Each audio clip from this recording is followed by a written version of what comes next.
Test 1, 2, 3, 1, 2. Testing 1, 2, 3. 1, 2, 3, 4, 5, 6, 7, 8, 9, 10, 11, 12, 13, 14, 15, 16, 17, 18, 19, 20, 21, 22, 23, 24, 25, 26, 27, 28.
Test 1, 2, 3. 1, 2. 1, 2, 3. Test, test, test. Mute. Go ahead and mute.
Go ahead, unmute.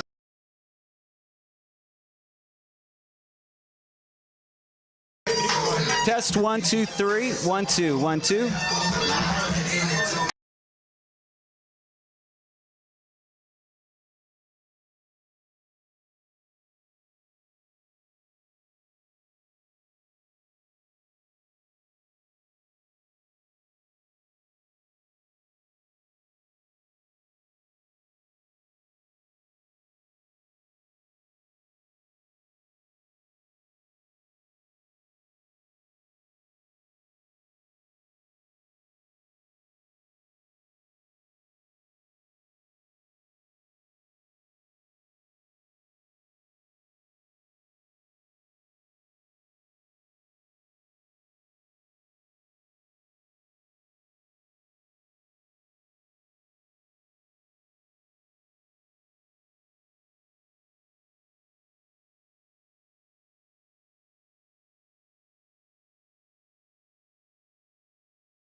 Trojans are number 3. Good evening, everybody, and welcome to Preston Field at Park Hill High School. I'm Mason Bean here along with Bodie Eisenminger for a game between the Park Hill Trojans and the Park Hill South Panthers. It's rivalry week, but before all that heated action, I'm going to send it down to our sideline reporter, Tana Jones.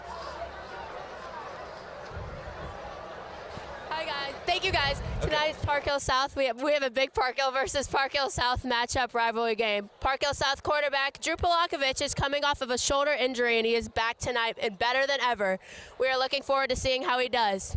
Park Hill quarterback Kendrick Bell is looking like a major dual threat tonight. We're looking forward to see how he does as well, and he's going to be giving Park Hill South's defense a run for their money. Now back to you guys. Thank you, Tana. So, Mason, a crosstown rivalry week here. Park Hill South Panthers taking on the Park Hill Trojans. Both teams coming into this one off of losses. How do you see this one playing out, Mason? You know, when you look at tonight's game for especially Park Hill, you got to look at two things, and it's the thing that the Trojan players have known all week they're going to need to stop, and it's Darian Jones and Briggs Bartosh both on the ground. The Trojans' run defense has been quite the liability for them at times so far this year, and that's definitely what they've been trying to work on and improve on throughout the season. So tonight, they need to make sure that they are not letting Darian and Briggs go all hog heaven on them on the ground. They're going to have a tough match going up against Kendrick Bell and his brother Marquez Bell as they march down the field on offense. Mason, what do you think the keys for these teams will be tonight? How do you see their offenses playing out? You know, at a couple points throughout this season, the Trojans have been slow starters on the offensive side of the ball. We know their offense is powerful and explosive. However, sometimes it takes them one or two drives they go 4 and out once or twice to start the game, and then they start scoring, which gets them in big holes early, which they can't make sure to do tonight. They need to make sure to start early, start hot, and make sure to keep that going throughout the course of this game. Mason, that's going to be tough considering the Panthers have one of the best defenses in the metro area. Stacked with a perfect D-liner and an excellent secondary, it's tough to get past these Panthers, allowing few points to their opponents over the last few weeks. That being said, they are fresh off of 2 consecutive losses, so they're looking to get their feet under them. The stands are packed tonight, Mason. It should be a blast. I'm excited to join you tonight. Looking forward to this one. Oh, yeah, you can't ask for a better football night than this. The wind is blowing, the fans are howling, and we're ready for football tonight at Preston Field. Back deep for the Trojans, number 3, James Knoll, and number 17. So back to receive. Well, player to watch, James Knoll is back there, and he is one of the most electric running backs on this side of the Missouri River, as he won't get a chance to return this one. But tell me a little bit about him. Oh, yeah, James Knoll. We know his brother, Jalen Knoll, committed a couple years ago to Iowa State, and he's been doing big things up there as a wide receiver. James Knoll, we've always known he was talented, but this year he's began to really come into his own. A few touchdowns this year, and we know that he is just the dual threat back throughout this offense for the Trojans. And Coach Sims has even compared him a couple different times in interviews to a Christian McCaffrey type of running back who can kill you on the ground or through the air. He's just a receiving threat, a running threat. He can do it all. But like you said, the Panthers do have a stout defensive front, and we're going to have to see if James can make sure to penetrate that. So Panthers looking like they're about to send 4. Box is fairly empty, only 4 guys in it. They'll take the snap, quick fire, right side, complete, and marching forward for a gain of about 6 there on the completion. That was to Gavin Shagg. Yeah, we saw a couple weeks ago against Liberty, the Trojans actually opened up the game similarly to what we just saw with some short passes, quick, snap it and curls. They actually called that perm formation, in which every route is just a curl. And right there we saw that. Worked on first play. Let's see what they go to in the second play. I like that perm formation, all curl routes. Oh, yeah, it makes sense, but you know, the Trojans have that ability to go for big plays. We're going to have to see if they're going to open up the field. Bell looks to fire. Another quick curl out to the right side, complete for only a yard there. Marcel Milner made the tackle. Bell is complete again to And Marcel Milner, only a sophomore, and you can see it. He's not the biggest corner out there, but he has the ability to lock down games. Had a game-sealing pick 6 in a game earlier this season, looking to make something big and disruptive happen on the defensive side of the ball. Yeah, some of those young guys, you have to be careful for them. They might kill you if you're not careful and you overestimate them. So now a 3rd and 1 for Bell, looking to change the play call. Didn't like the look he got from the Panthers. Again, only 3 men on the defensive line. They're going to send Jamarian Kane up, and they'll send 5. Hand off James Knoll. Easy cut to the right side. and pushing forward for a good game there, about 7 on the game. And there he is, elusive, James Knoll. Yeah, he is just the shifty back. He likes to call himself Flash Knoll. Some of the players kind of scoff at him when he says that, but yeah, I would too. Yeah, you can't really deny that he is kind of flashy player. But yeah, good to see right there him getting in the action. So Bell, 4 receivers out wide now. Panthers sending 4. Bell drops back to pass, has all sorts of time, fires, post, down the field, complete, and an easy completion. Marching on in, a perfect pass from Bell, touchdown, Trojans. And on the catch there, Dayton Howard, the big tight end, rumbles it all the way in, touchdown, Park Hill Trojans. Yeah, Bodie, before this game, you asked me what some of the key players for Park Hill were that I was going to tell you to watch out for tonight. And one of the first guys I circled for the bit of offensive big 3 was Dayton Howard. He transferred here from Savannah High School last semester of last year.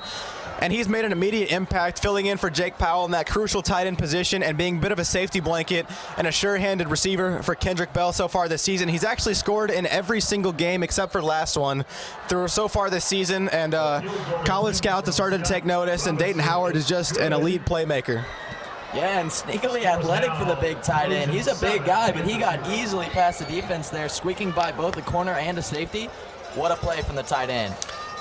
Yeah, he's not as big and stocky as a couple of guys that we know well, like Jake Powell or Jack Bajorn, like you guys had last year. He is a bit of lankier guy, but he is big, and he has the speed to where he's almost like a receiver, but he has the height to where he can get up and make lengthy plays like a tight end should.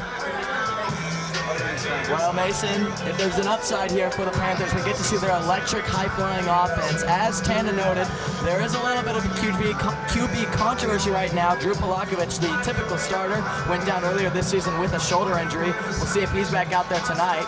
But both Briggs Bartosh, the backup QB, and running back, and Polakovich warmed up in tonight's game. So I'm anxious to see who's back there, as Bartosh is actually back to return, which could lead me to believe that Polakovich is going to get in tonight. Yeah, it is crucial, though, for Park Hill South to have a guy like Darian Jones, to where even if their quarterback is hurt and Briggs has to step up and play quarterback, they have that second string good option with Darian Jones in the backfield. Park Hill has James Knoll as their starter, but is a little bit shallow in depth at the running back position, so be thankful you have 2 solid guys like that for Park Hill South. So a short kick, and Bartosh's going to get the chance to return it. Briggs a tackle, and up to the 45, and that's just it. You can't give Bartosh the ball like that in open field, or he's going to make you pay. Panthers going to get excellent field position to start this drive.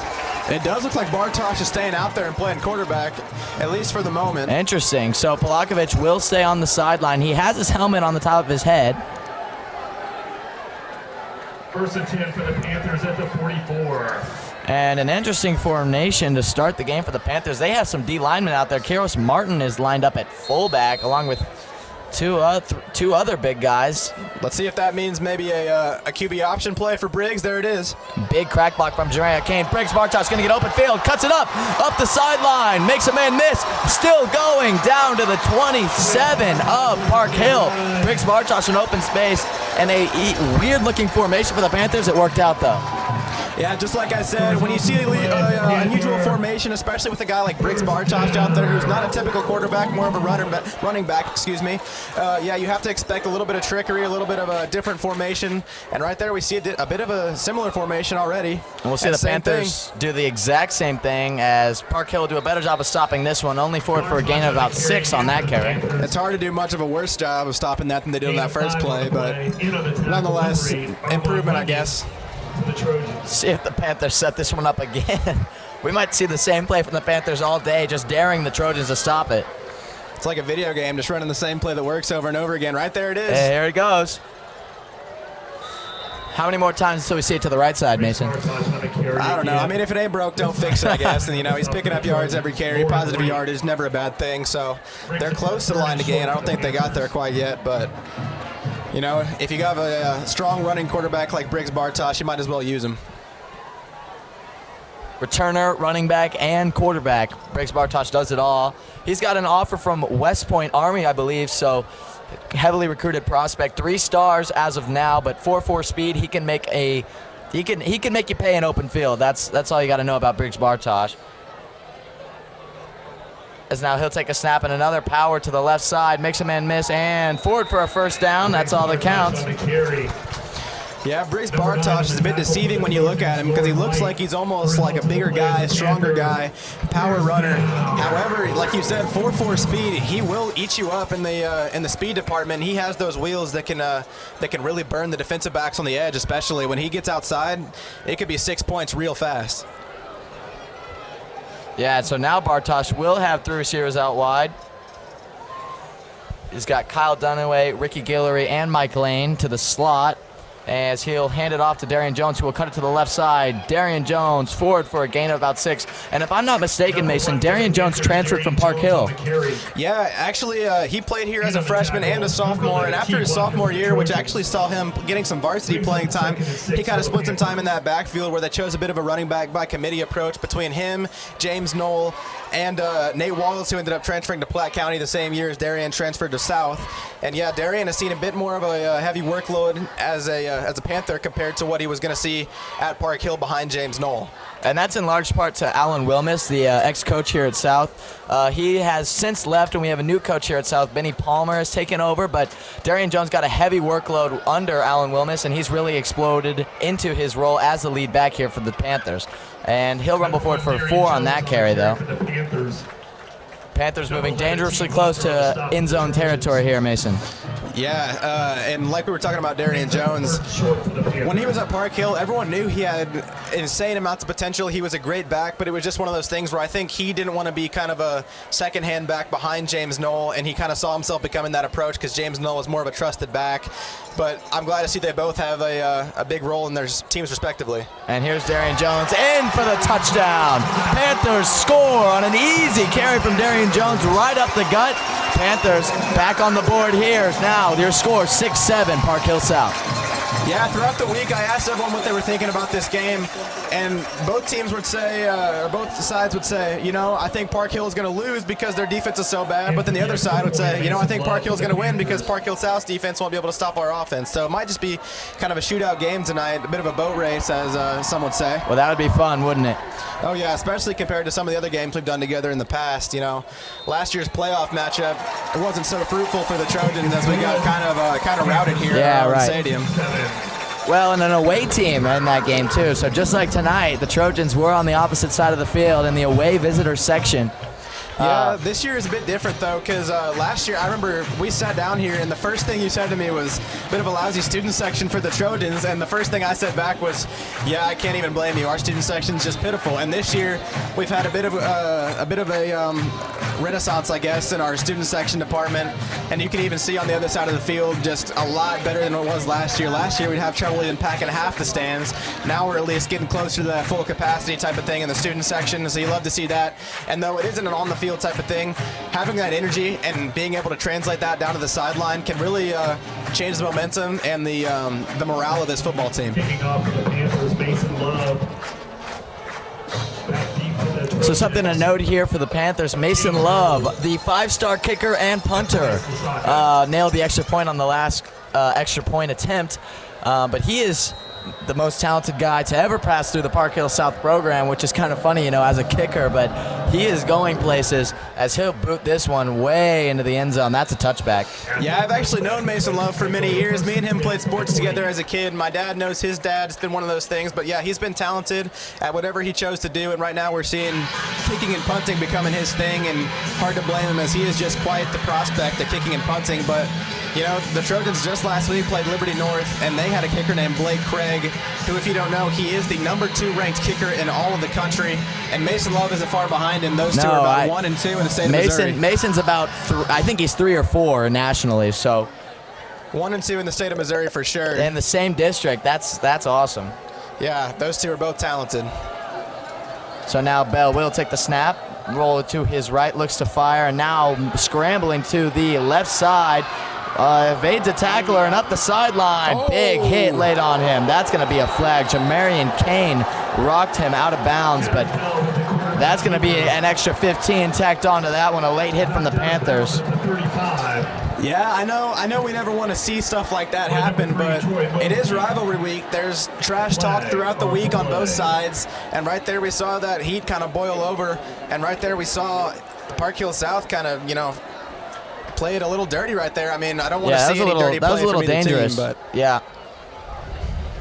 Never want to condone that as a coach, but that was a lot of pent-up energy waiting for this game brought on to Kendrick Bell there. Yeah, well, I don't condone the violence. I do kind of.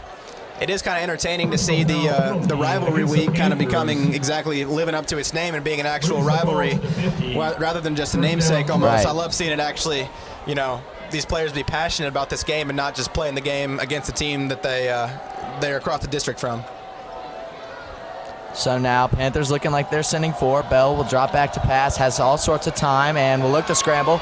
Moving to his left and flicks it down the field. Caught. And stepping out of bounds there. Pass complete to Max Fillion. Yeah, Max Fillion actually committed not too long ago to Northwest Missouri State University after having a big breakout season as a junior last year. We know he's talented, and he prides himself on his releases down the field from the defensive backs. And right there, we saw himself making a play. He noticed his quarterback was in trouble, and he made his way up the sideline. Bit of a improvised kind of play right there from Kendrick Bell and Max Fillion.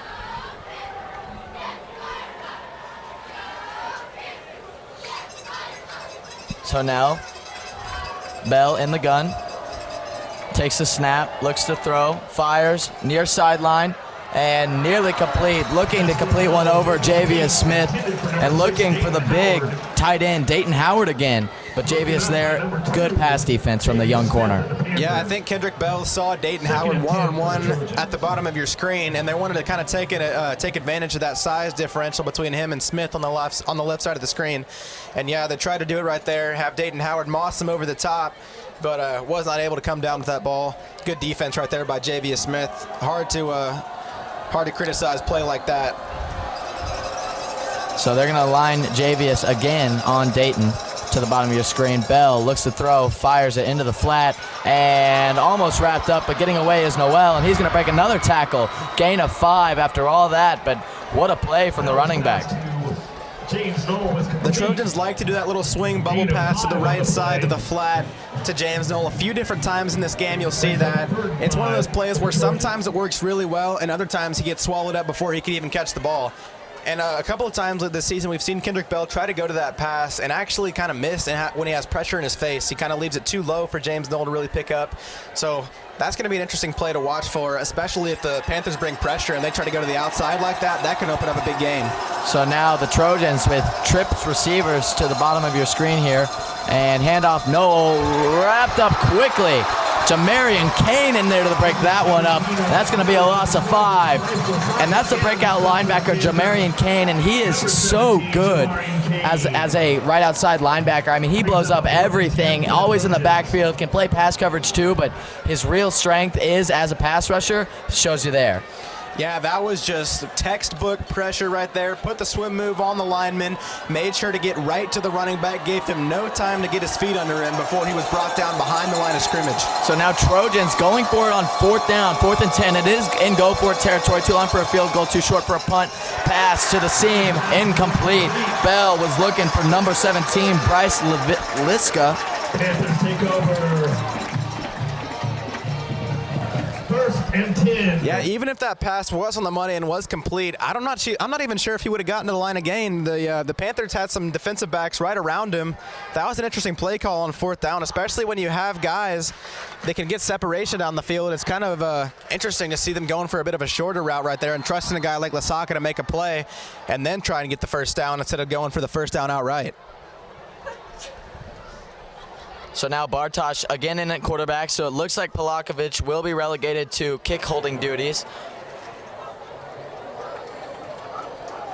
It's interesting, though, because he is padded up tonight. I'm unsure. Bad snap there, though. Bartosz can't recover it, and Park Hill will recover it. So a bad snap from the Panthers, and Park Hill's going to get the ball at the 15. That's rare for this Park Hill defense. You know, we have not seen many turnovers from them throughout this season so far. But I guess that was more of the Panthers making a mistake right there with a bad snap than it was the Trojans actually making a play. Either way, if you're a defensive coach, Nick Richardson on the Park Hill side of the football, you know, you want to see turnovers like that, whether it's caused by your guys or not. That's still good to set your offense in up at the 15 right there. Great field position to start up this drive, especially after giving it up on a sloppy turnover on downs in that last possession Park Hill had. Getting good field position and getting a second crack at that end zone is never something you are going to turn down as a coach. You know, and the Panthers have struggled with those gun snaps. I mean, something about that center's timing, it gets the ball too high, and the Panthers have really struggled with that, as this is a pass complete up the seam, getting back for a gain of 9 here for the Trojans, but the Panthers have really struggled with that, and it's led to almost, I think, 3 turnovers now in the season from just bad snaps. So it's something that you could really work on in practice, just unable to get that discipline down, you know. We saw on that last play, the quick pass to Lasaka. It looked like the exact same pass they tried on that 4th down that failed. It looked like they tried to kind of revenge that call right there and get it to Lasaka that time, and it looked like it was a little successful, or a little more successful at least. Now Bell will fire outside, and to Fillion, who will be tackled out, gain of only 5 there, but it will be good for a Trojans 1st and goal. Javius Smith on the stop for the Panthers. Looks like Fillion almost broke that tackle there to the boundary, but was able to be wrapped up by Javius Smith. A good tackle from the corner. Yeah, that was kind of textbook wrap up, drag him down tackling right there. I think there's a bit of a size differential, but he made the most of his small frame right there and was able to bring Fillion down. So now Bell in empty. Motions a man. That's Look for Dayton Lasaka. Howard, the big red zone target on the left side. So now Park Hill's going to take a timeout. They didn't like the look they got. Bell couldn't really get the snap figured out, and so Trojans are going to reset here and attack this 2nd and goal following their timeout.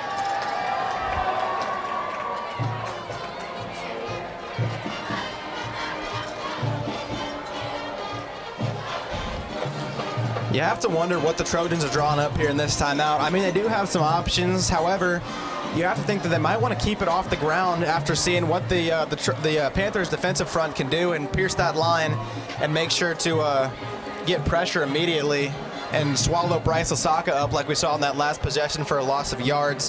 However, they do have some big targets in the red zone like we saw in that last play. Max Fillion is a taller guy. He can be someone you see on a bit of a fade route to the corner. Same with Dayton Howard. We talked about his size. We've seen a couple times this season where they've thrown it on a bit of a post route to him over the middle and tried to let him use his vertical and use his athleticism to bring it down for the touchdown grab. I'd be watching out for one of those things. We've also seen a couple different short routes out to the flat where they like to utilize James Knoll. So any of those options, you know, Park Hill does have in their back pocket. So now the Trojans, again an empty, and it was my mistake. It's 1st and goal for the Trojans, so they're going to get at least 3 cracks at this one, as now Bell will take it himself. QB draw to the outside and in for the touchdown. Trojans, Kendrick Bell, a great QB keeper, sneaks it in the corner. Touchdown, Park Hill Trojans. This has been more of an exciting game so far than we've seen at any of the Park Hill South games that we have called recently together. But yeah, Kendrick Bell showing that he is the epitome of a dual threat quarterback right there, as he's been able to use his arm through the air and use his legs on the ground right there. We saw, I think that might have been only his 1st or 2nd scramble on the ground. Either way, 6 points for the Trojans, and now Park Hill South's job to answer. And he is fast at the quarterback position, as that extra point is good. But he is somebody you got to watch as a Panthers. You got to keep a guy in there just as a spy, you know, just making sure that he doesn't escape containment. That time wasn't able to get him, and as you saw, you know, easily in for the score. So it's up for the Panthers to make that adjustment and make sure they leave a linebacker in there to watch that quarterback. But until they do so, the Trojans might be able to sneak away in this one.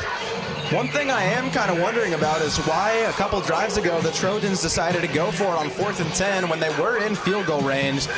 It would have been a long field goal, though. That would have been about a 40-yarder. Yeah, it would have been a long field goal. We've seen them try something like that. Scotty Robertson has hit from 40-plus so far this season, a time or two.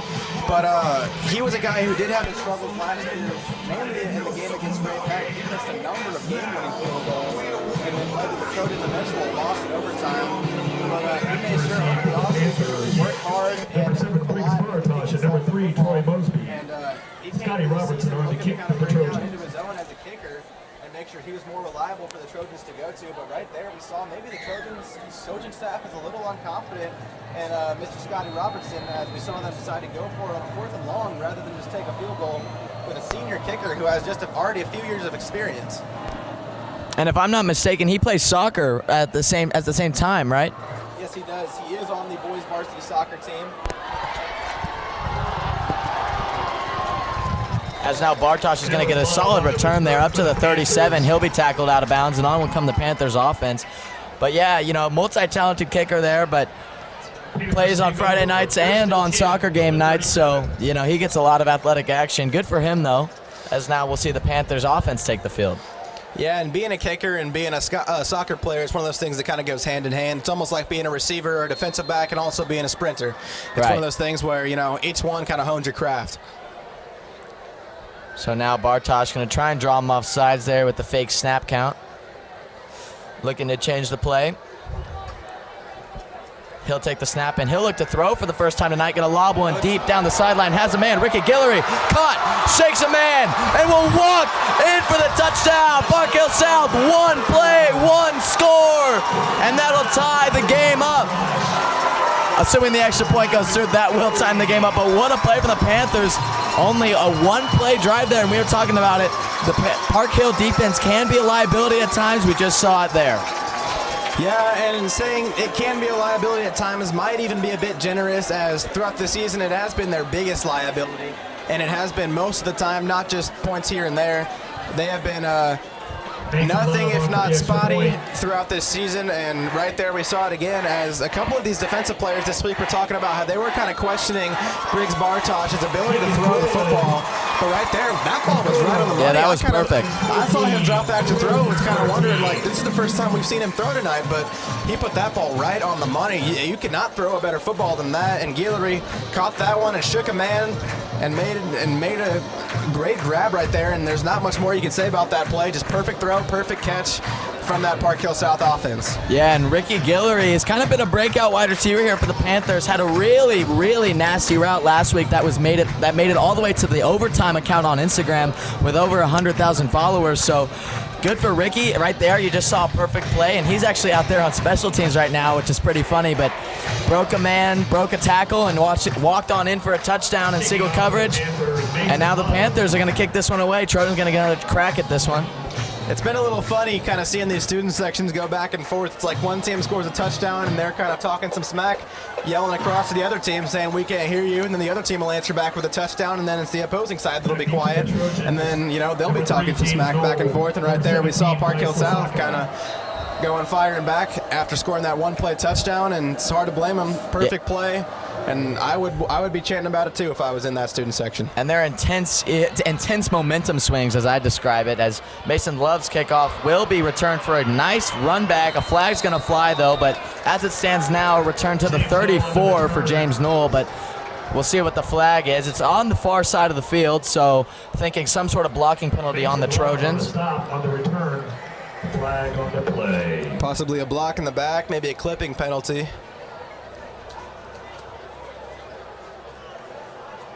Wait on the call. The referees are going to get together on this one. The flag was a little late. That's kind of why I was a little confused at first, because Knoll had already made his way out of bounds, and then the flag was thrown near the back too. That's why I'm kind of wondering maybe this was like a unnecessary roughness after the play. There will be an illegal block in the back though on Park Hill. So that'll set the Trojans back a decent amount. Something to note here, Mason, I'm noticing on the sideline here, Darian Jones getting his ankle taped right now, so just something to watch as this game progresses. Yeah, that is interesting. Maybe could be something as simple as maybe he just rolled it himself when he was dropping back to block on that pass play. Could be something a little more where he got it rolled under him in the dog pile of guys after a run play. But you don't want to see anyone, especially a big-time playmaker like that, even from just an entertainment standpoint, you don't want to see some big-time entertaining players like that be out of this game, because, you know, this football game is better off with an entertaining, flashy player like Darian Jones in the game. So now Bell, again an empty. 3 receivers to his right, 2 to his left. He does like to scramble out of this formation sometimes. And he'll flick this one to Knoll. who will make a man miss, and he is so shifty. Gain of about 7 as it stands. But you were right. I mean, very reminiscent of Christian McCaffrey. You know, can do damage through the air, can do damage on the ground. Noel super shifty out there. Yeah, the Trojans do like to go to a lot of 5 wide receiver, empty backfield kind of looks. As now Bell will fire this one quickly over the middle and in and out of the hands of his receiver there, looking for Gavin Shagg.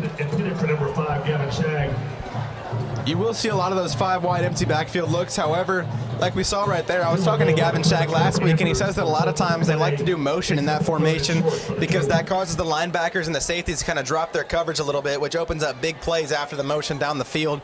Right there, they tried to fit it to him. Nearly was in the hands, but looked like it just was a bit too much on there right there, as it was a little too much for Gavin Shagg to hold on to. That came in a little fast, I will say. Even from here, it looked like that ball had a lot of zip on it. Bell just trying to squeeze it into that seam. You know, you got that high safety rolling in there to make the hit. Just tried to fit it in there, unable to do so. Panthers going to stack the box. They'll send 5 or 6 as Bell will have all sorts of running room out to his right side, and that'll be a first down for the Trojans. So a first down for the Trojans at the 24. Flag on the play. But there is a flag. And Trojans are backing up, so we'll see what the call is. It's going to be holding on the Trojans there. So that will back them up pretty far into their own territory. They're backing up to about the 5 right now.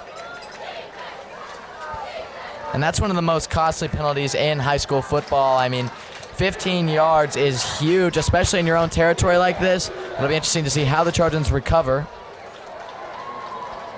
Yeah, the Trojans have been a team throughout this season that is a little bit kind of hot and cold with penalties. They'll have one game where they're very disciplined and almost have 0 penalties throughout the course of the game. And they'll have another one next week where they'll have a few different holding penalties, you know, roughing the passer penalties on defense, things like that are just sloppy mistakes that their coaches try to preach to not give up any free yards like that. So now Bell will motion a man, and he will fire a screen to the right side that'll be blown up quickly. That's going to have to force a Trojan punt deep in their own territory. Panthers force a quick 3 and out from the Trojans. They're going to get the ball back as the punt team will march on for both teams. First stop we've seen from either team on the defensive side of the ball tonight after a lot of scoring to open up this first quarter. 28 combined points, but you like to see a bit of defense getting mixed in, you know what I'm saying? And let's see if Park Hill's spotty defense can match. You know, it has been one of those teams where they'll struggle defensively throughout the course of the game, but when they do need a big stop sometimes, that's when they'll actually start to shine the most. And let's see if they can kind of be that team yet again here.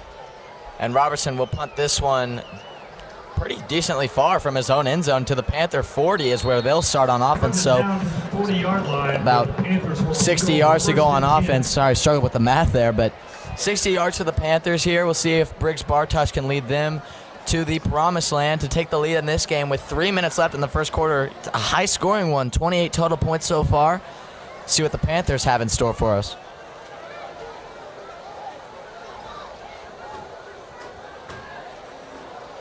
I believe Darian Jones is back out there to the left of Briggs Bartosh.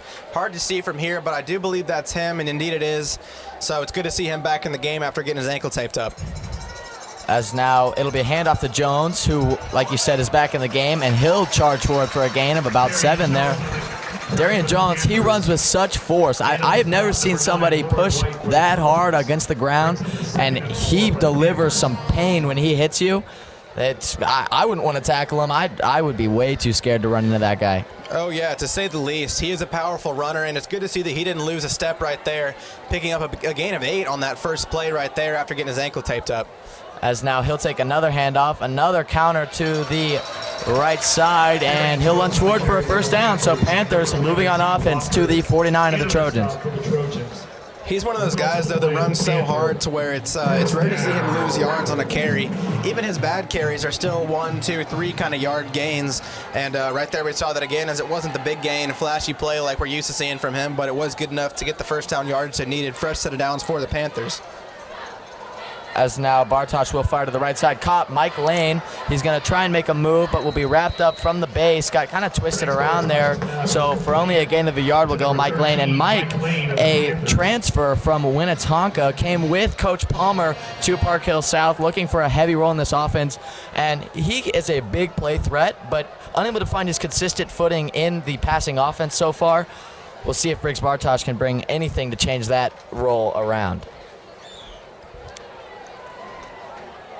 One-on-one coverage up at the top of your screen. Oh, another bad snap. Another bad snap. Bartosz able to jump on this one. He's going to look to make something happen and will be tackled out of bounds for a loss. You talked about how Mike Lane is a Winnetonka transfer. On the opposite side of the football, Park Hill has a Winnetonka transfer of their own, playing nose guard, number 58. Hard to miss him, the big guy up front, Davion Hartley, known as the freak in the locker room because he is a bigger guy. However, his speed is a bit deceiving. He's known as being a big guy that can plug up the middle. However, he can get some pressure on the quarterback here and then, and you might see that a couple times throughout the course of this game tonight. So yeah, another bad snap for the Panthers there. Hopefully that's not a precursor of things to come. This one's better as Bartosz is going to step up in the pocket, look to throw, and fired. Complete.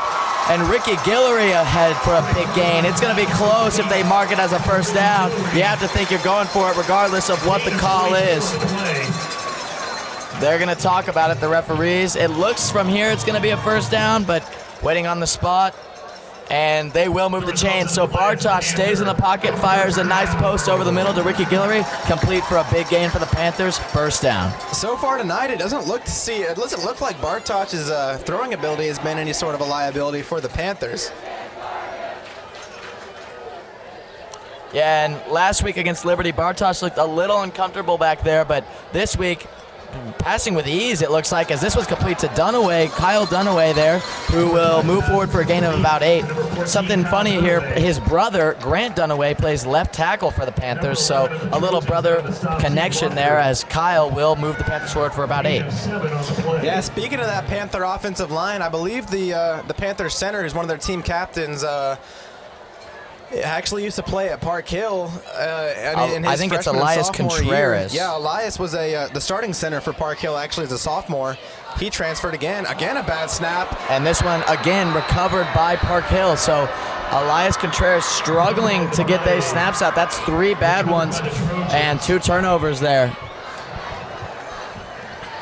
That's one of those things that, coming from experience playing football, I remember playing as a freshman. Our team struggled a lot finding a center that could snap the ball reliably, and our freshman coaches absolutely hated it. And right there, I can't imagine that Benny Palmer, the head coach for Park Hill South, enjoys seeing that at all. It's one of those things that is an easy fix, but a lot of times it's almost the centers get the yips almost.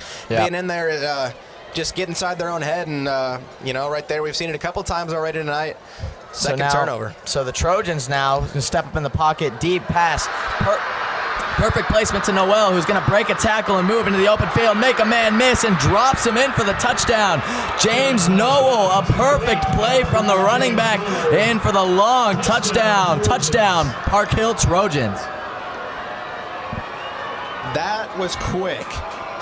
If there's anything I can say about that, is that was quick. Right there, we see James Knoll moving up the sideline. It's one of those things where you kind of see him immediately. It catches your eye. You see, oh, he's open right up the sideline, but you have to wonder, can Kendrick Bell see him?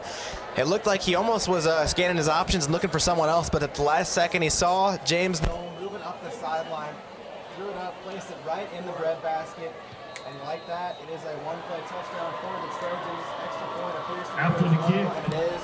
It's the Trojans 21, the Panthers 14. What kind of things are you expecting to see from this Panther offense coming back, especially after seeing some snaps like that? Do you think there's any chance that they're lining up a guy like Darian Jones actually behind Briggs Bartosz as a bit of a safety blanket?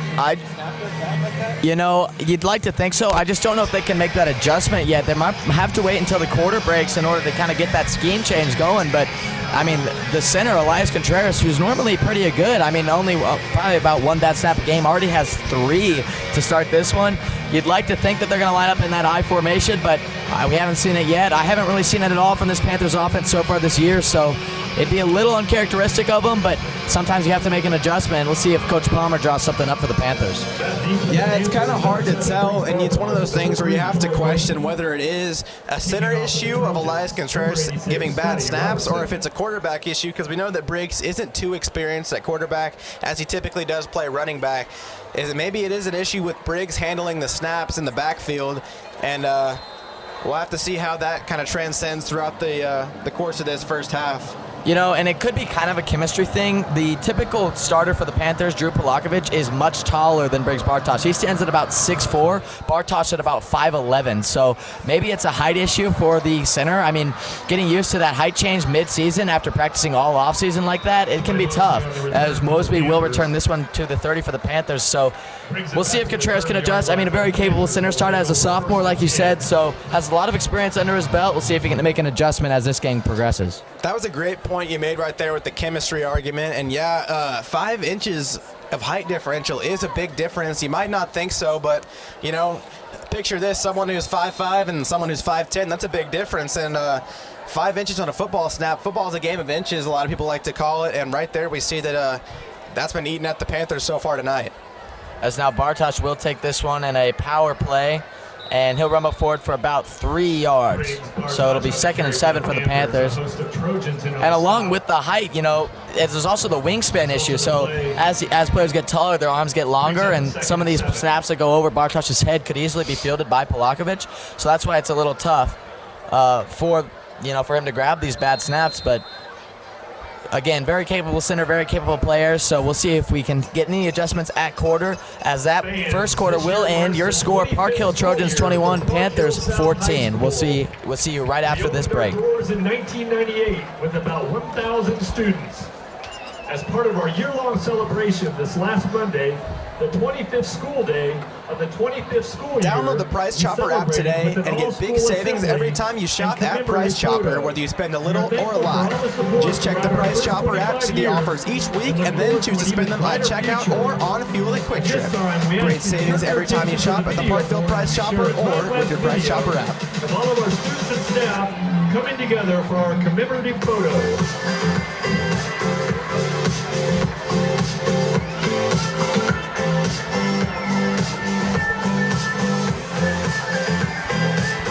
So something cool to note here, the South is celebrating 25 years as a high school, and right now they're playing a video montage of all of the students in the building lining up to create the Power S and 25 to commemorate 25 years as a school building.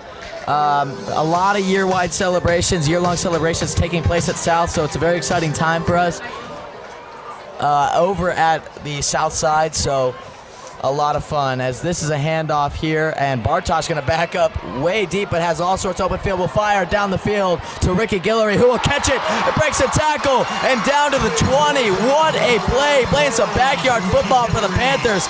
Ricky Guillory all over the Trojan defense, to start this game. I mean, another big play to the wide receiver. How do you stop him? Yeah, I like that call you just made. Backyard football. You know, if you're going to be a little short-handed at quarterback with a guy like Briggs Bartosh who can run, you got to let him do just that. Run outside the pocket, get to the outside, and right there we see him throw on the run to his strong side and get it to his playmaker, Ricky Guillory. As now time will be called for the Panthers. They didn't like the look they got. But, yeah, like you said, I mean, backyard football, that really was. Bartosh looked like he was going to be sacked for a big loss there. Rolls to his right side, finds a man downfield. Ricky Guillory had to stop for that one, but I think that's what allowed it to be complete. So a perfect play from the Panthers offense there.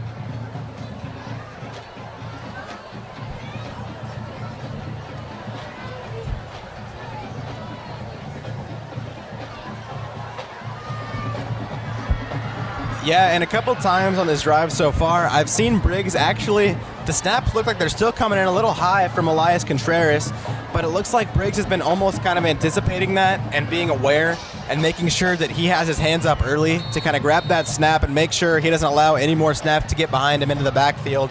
And I think that's good. You kind of see him adapting and making sure that he's not going to allow anything. And we know that Briggs does have quite the IQ on the football field and a lot of field awareness, especially being a running quarterback. And yeah, we've seen him a couple times adjust to that so far on this drive. So now Bartosh will pump fake to Mike Lane, who will roll out. He's got to make 2 men miss and won't. Gets tackled back for a loss of about 3 there. That play looked a little busted from the very beginning, so that one didn't really work out there for the Panthers. Loss of 5 now. Tackle was made by number 9, Lauren White. Tackle was made by number 20 in the backfield, Tommy Clark. And interesting to note with him, this is actually just his 3rd game this season, as he was dealing with a broken wrist injury, and technically he does still have it clubbed up on his left hand. But he came in and was immediately a playmaker for the Trojans up in that secondary. And he is quite the hard hitter, if you ask anyone. He is small, but he can hit like a freight train. So now 2nd down, handoff Jones, who's going to have all sorts of room to the right side. He's going to cut it up and in for the score. Touchdown, Darian Jones. Big gain, 20 yards. There is a flag on the field. We'll see what the call is. It will probably be against the Panthers, probably a hold by a receiver on that right side, and it will be. So that'll back the Panthers up and erase the touchdown, and that's a shame there. Yeah, if you got to use one word to describe a flag like that, it's just deflating. And the Panthers and the Trojans have both felt that so far in this game tonight. If you remember a few drives ago, the Trojans actually were kind of mounting their own kind of drive and then had that 15-yard penalty to back them up, which forced a Scotty Robertson punt. And right there, you saw this student section, this sideline, even the players on the field all get quite excited when Darian Jones made a explosive and elusive run up the sideline like that for a score. But a penalty like that, calling that one back, is just deflating for a team. And let's see if they can make sure to bounce back and not let their heads hang lower after a flag like that.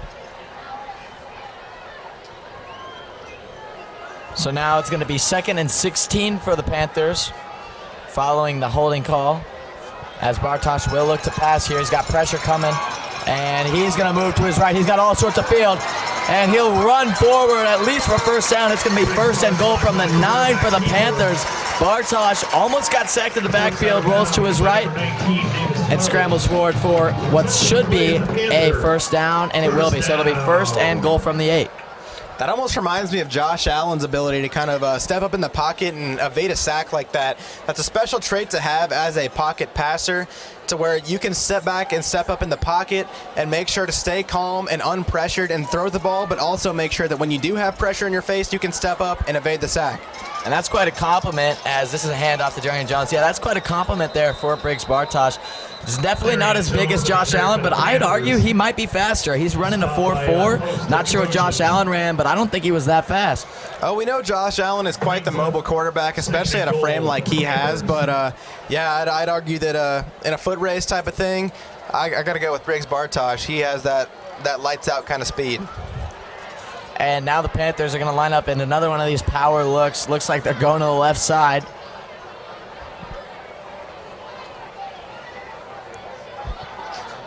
Bartosh will go to the left side. He'll roll forward and in for the score. Touchdown, Briggs Bartosh.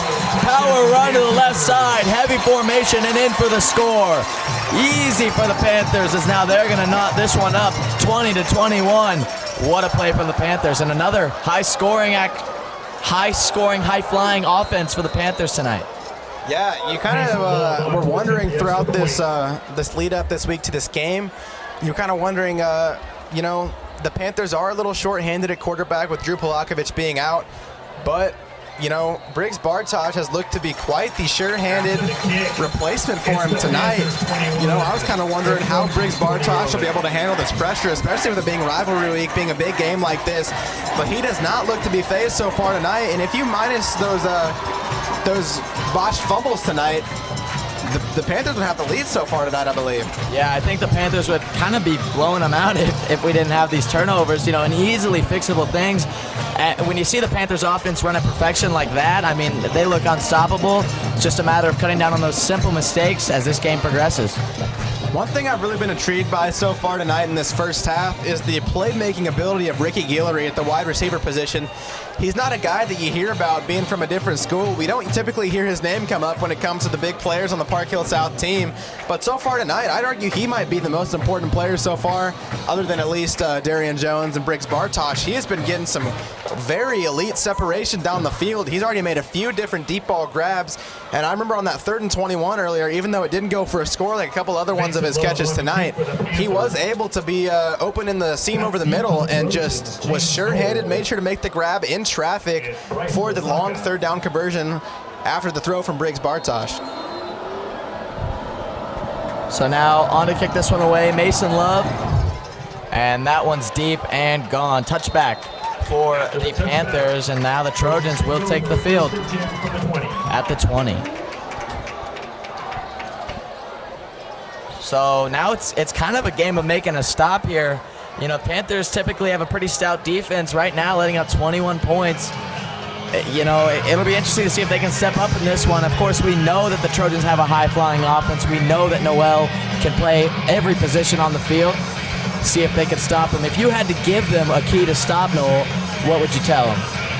You know, I'd say that anyone who is in front of James Knoll trying to make an open field tackle, make sure to keep a wide base and make sure you're not giving into his little fakes and dips and turns and his elusiveness right there. You want to make sure that you're keeping your feet under you and paying attention to his eyes and not looking for the fakes and making sure you're making those easy tackles and not giving up plays like we've seen him do for 6 already a couple times tonight.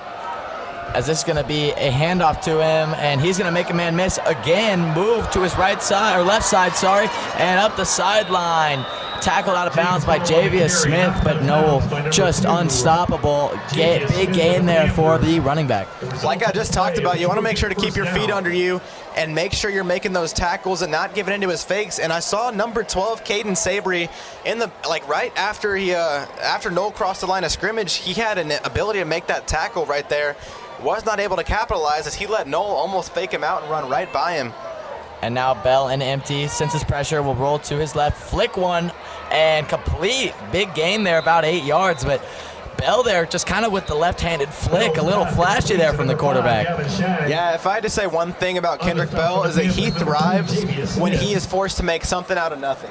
When he looks like he has guys in his face or he's pressured out and has to roll out to the sideline, that's almost when he shines the most. You'll see him about to be sacked, about to be tackled for a loss, and then he'll make some crazy trick play down the field to some receiver.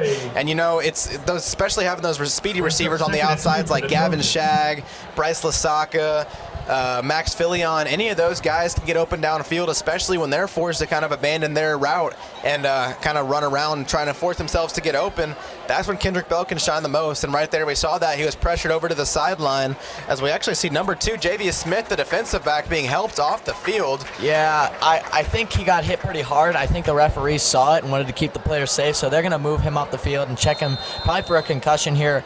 He's walking just fine, so doesn't look to be too bad. I don't think he wanted to come off anyway, but I think they're going to take a peek at him. Player safety, always the #1 priority. I wish I could say the same about the Dolphins, but I was just about to say, hopefully this isn't a Tua type of situation.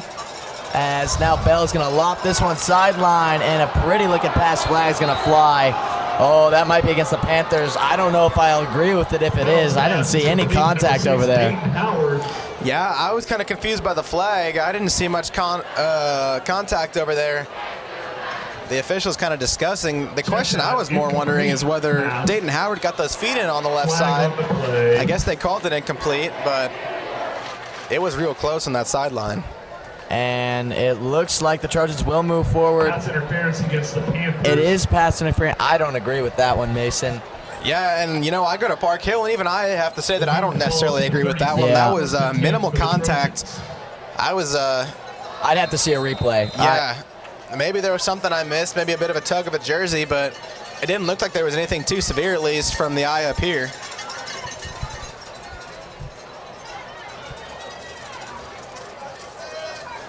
So now the Trojans lined up in gun, 4 receivers out wide, gonna motion a man. Bell drops back to fire, looking down the sideline, will loft one to Dayton, and complete, and in for the score. What a catch from the tight end. Dayton Howard looking like Mike Williams out there, mossing a man for the touchdown, and flags are gonna fly. It's after the penalty, it's after the play for sure. The touchdown's gotta stand. but I bet some things were said down there. Yeah, you have to wonder if that Trojans offensive play calling unit on the coaching side, saw that on that pass interference call a couple plays ago, Dayton Howard actually nearly brought that ball in up on the sideline in double coverage, and right there we saw him target him again on that exact same route, and right there we saw him go to it again, and it worked. Maybe they saw that on that first time and thought, he was real close to being open and making that grab, so we're going to try that again. Might as well. He's bound to get open if you keep running it to him, or throwing it to him, excuse me. So, able to capitalize on that separation. He's been getting on that left side of the field. So the flags were for unsportsmanlike conduct on the celebration there. Not sure. Something was probably said and something was done. We didn't get a good view. I mean, the players were in a huddle. As now whistles are going to blow on this one. Flag's going to be probably offsides on the Panthers. It'll be false start on the Trojans. Thought maybe it was going to be encroachment, but it's going to be a legal procedure on the Trojans. So that'll back this extra point up. And now Scotty Robertson, good kicker, but it's a little more challenging now, especially with this pressure that's about to come. And a game as high scoring as this, even this extra point could count. As now Robertson gets that one up and through. Kick is good. The score, the Trojans 28, the Panthers 21.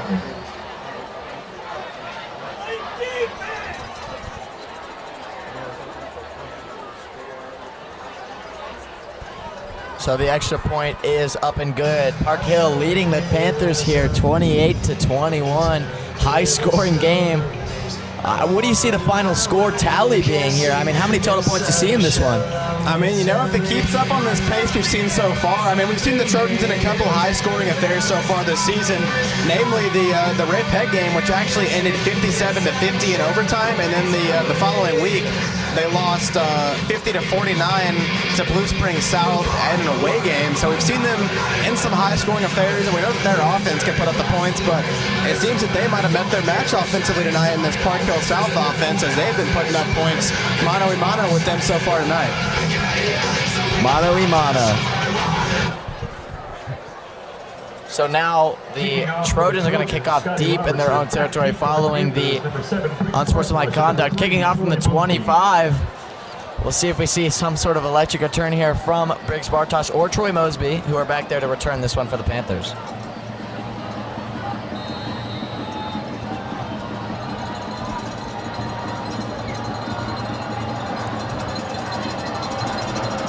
And now this kick is up and away to Troy Mosby. And it's going to bounce out of bounds. That'll be a penalty there. Can't kick it out of bounds.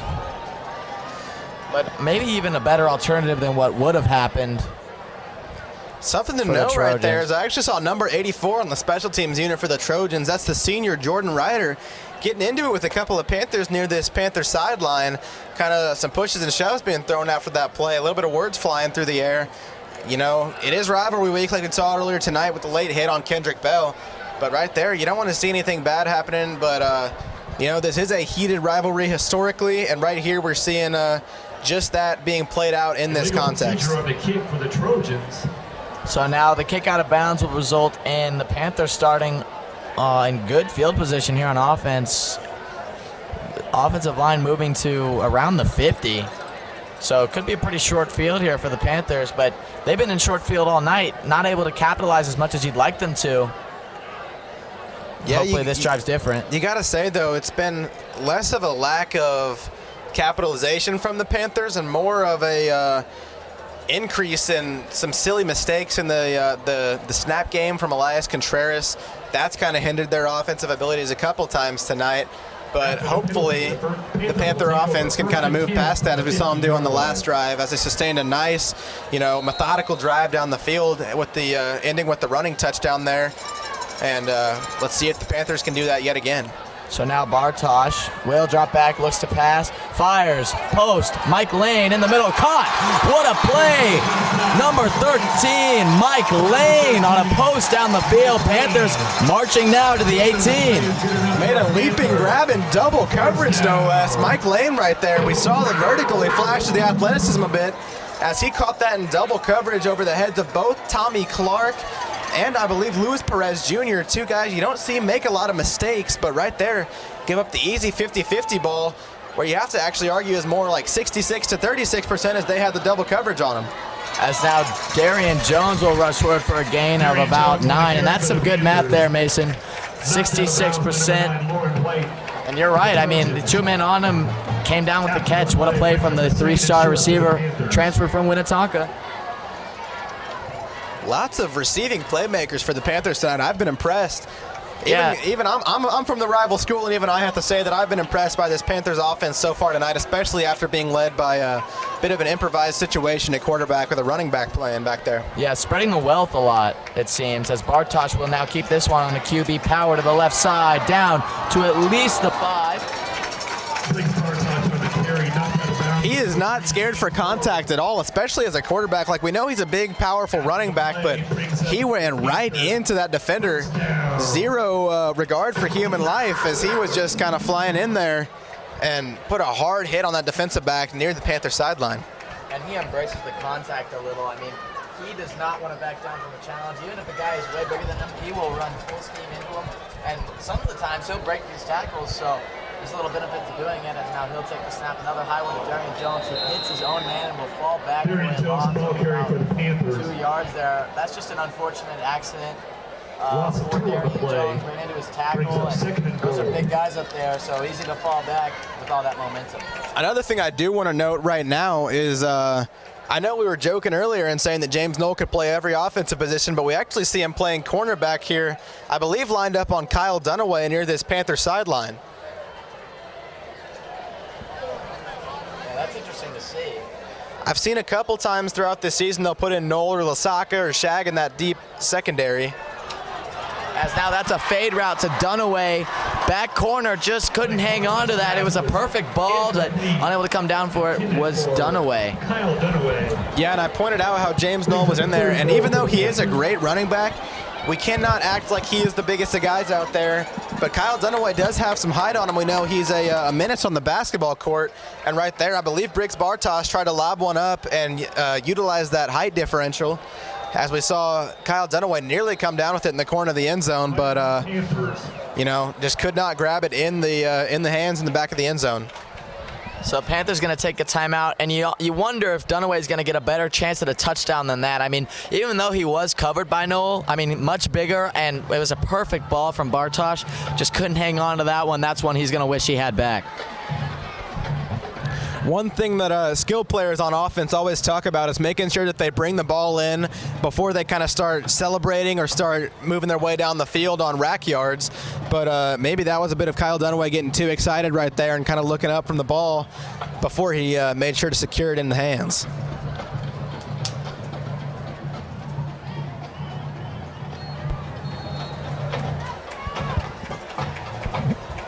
So now, Panthers offense fresh out of the timeout.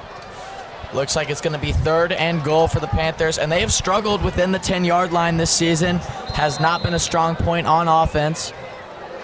That kind of shocks me, especially seeing that they have a couple power runners in that backfield. Yeah, it's just been, it's sometimes it's the play calling, sometimes just the defensive front is just too good.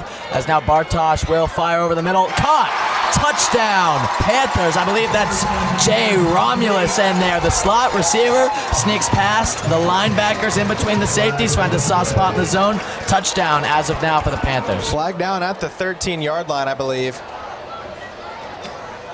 See what the flag is for. Looks like it's going to erase the touchdown. Panthers are going to back up, and this is part of the reason that they've struggled within the 10. A lot of penalties this year. Uncharacteristic for the Panthers. In years past, they've been a pretty clean team. This year, a lot of penalty yardage racked up against them.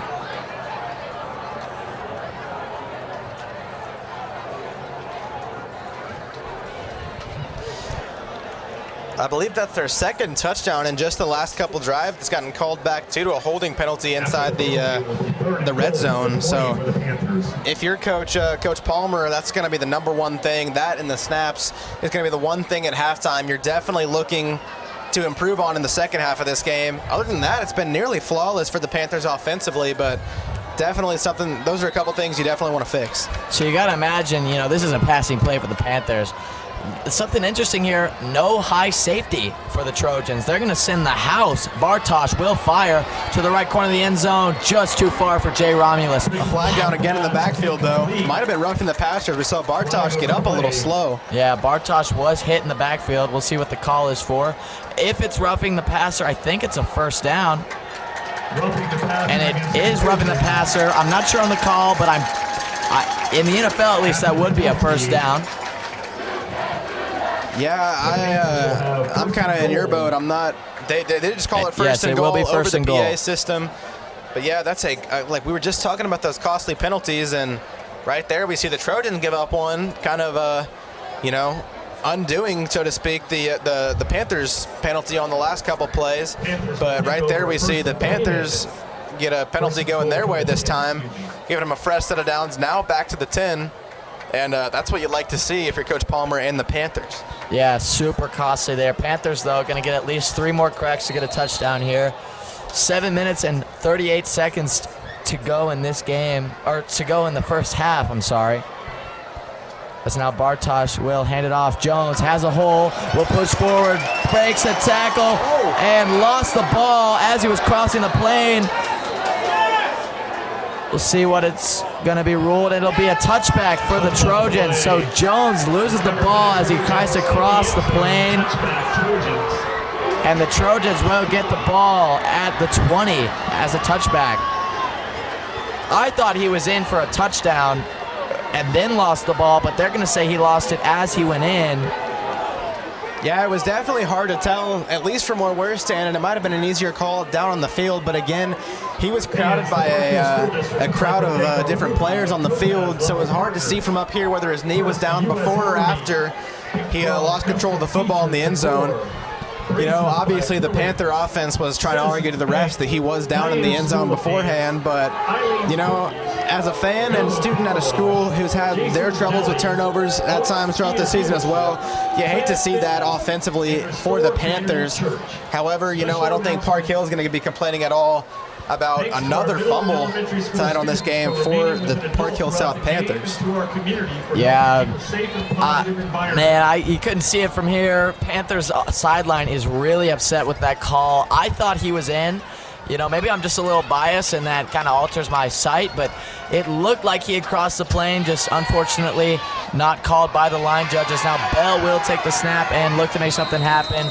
Rushes forward for a gain of about 5 there. Yeah, and I'm biased the other way. I go to Park Hill, and I like the Trojans just as much as anybody, but even I have to say that I don't know if there was clear and convincing evidence, at least, to kind of call that one a fumble, especially being down on that field. I have no idea from up here. However, that's one of those calls where, though the Panthers are only down 7 right now, that could be costly throughout this course of the game, especially being in such short field situation for them. It can change the whole play calling scheme for the Panthers, but you got to move on as now Bell will be wrapped up. Big loss, and he'll lose a helmet on that.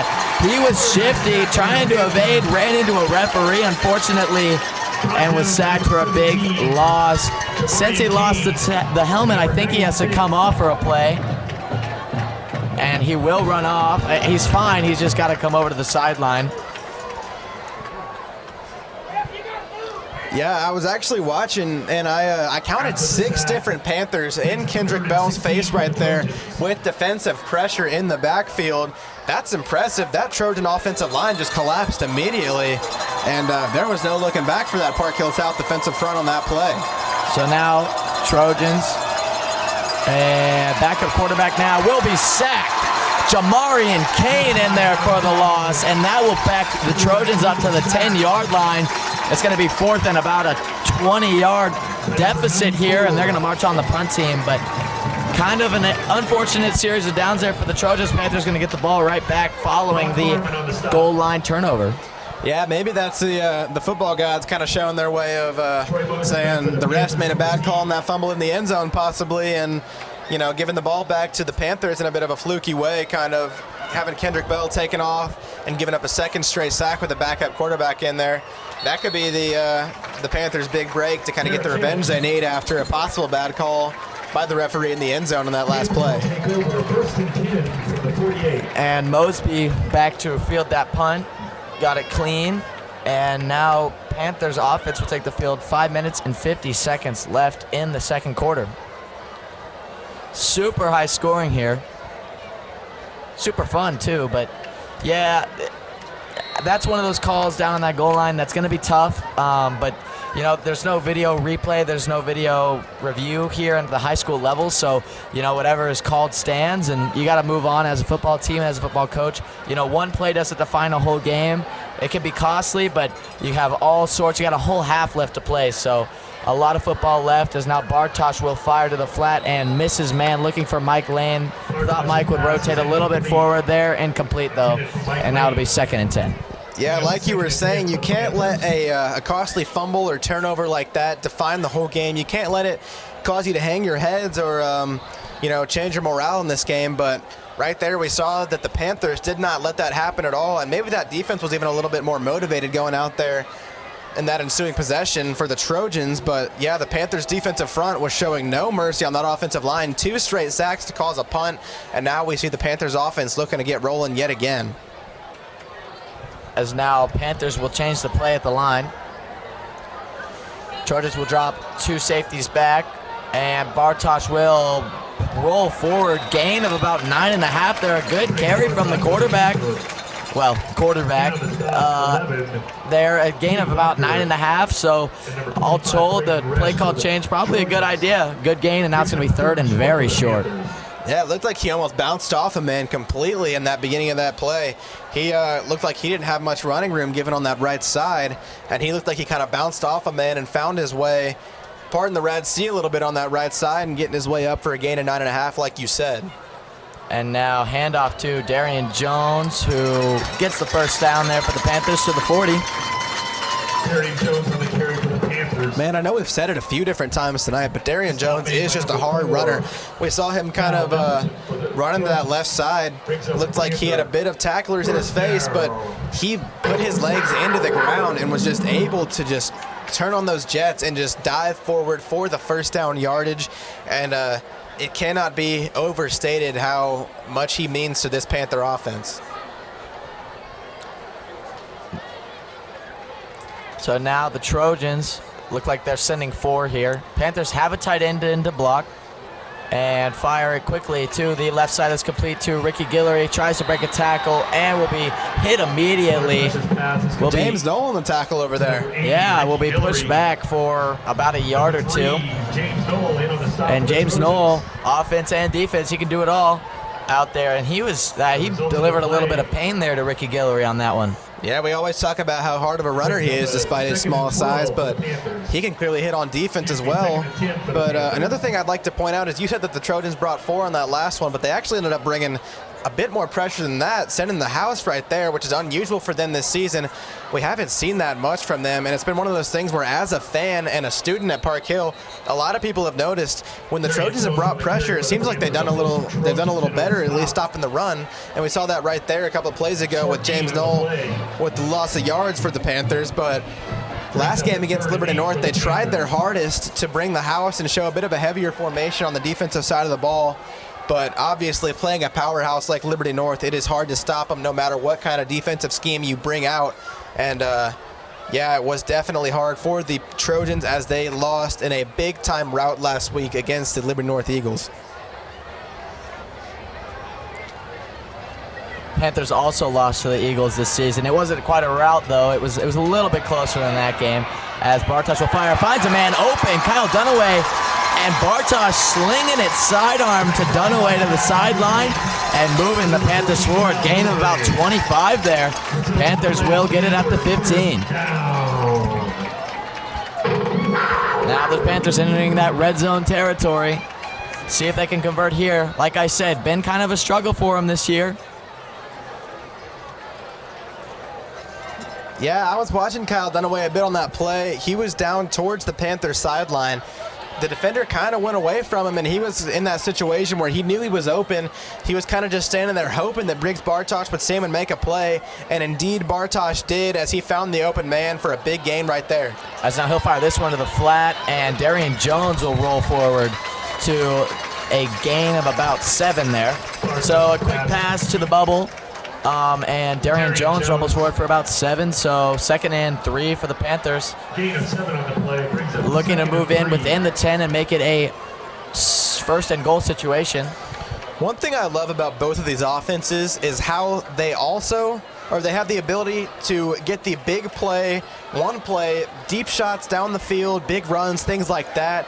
But they also can slow it down, do a bit of a shorter run, shorter passes, and methodically matriculate the ball down the field. And right here we see it again as Darian Jones makes his way up the left side.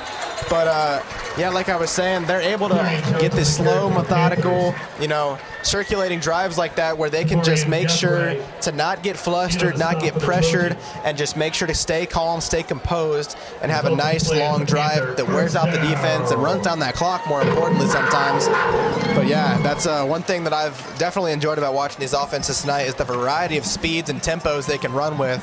They can launch that ball downfield like we've seen a couple times on the Panther side to Ricky Guillory, but on the other side of the ball we've seen that again to Dayton Howard a couple times. But yeah, either way, fun offenses on both sides. As now Bartosh to the right side to Mike Lane, who tries to make a man miss and does. And all that for a gain about half a yard there. Mike Lane had 3 to 4 white jerseys in his face, so had to find some room as now a flag's going to fly. And I think it'll be, I'm not sure who it's against actually. Mike Lane got a little chippy there, and he can run a little hot sometimes. Plays with a lot of passion though, and that's something you got to love about him. He'll come off the field, see what the penalty's for, see who it's against. I have a feeling it's for some unsportsmanlike conduct. Like you said, he plays with a lot of passion, and we've seen that on both sides of the field tonight as there's been a couple different chippy moments. That's bound to happen in a rivalry game like the one we're watching tonight.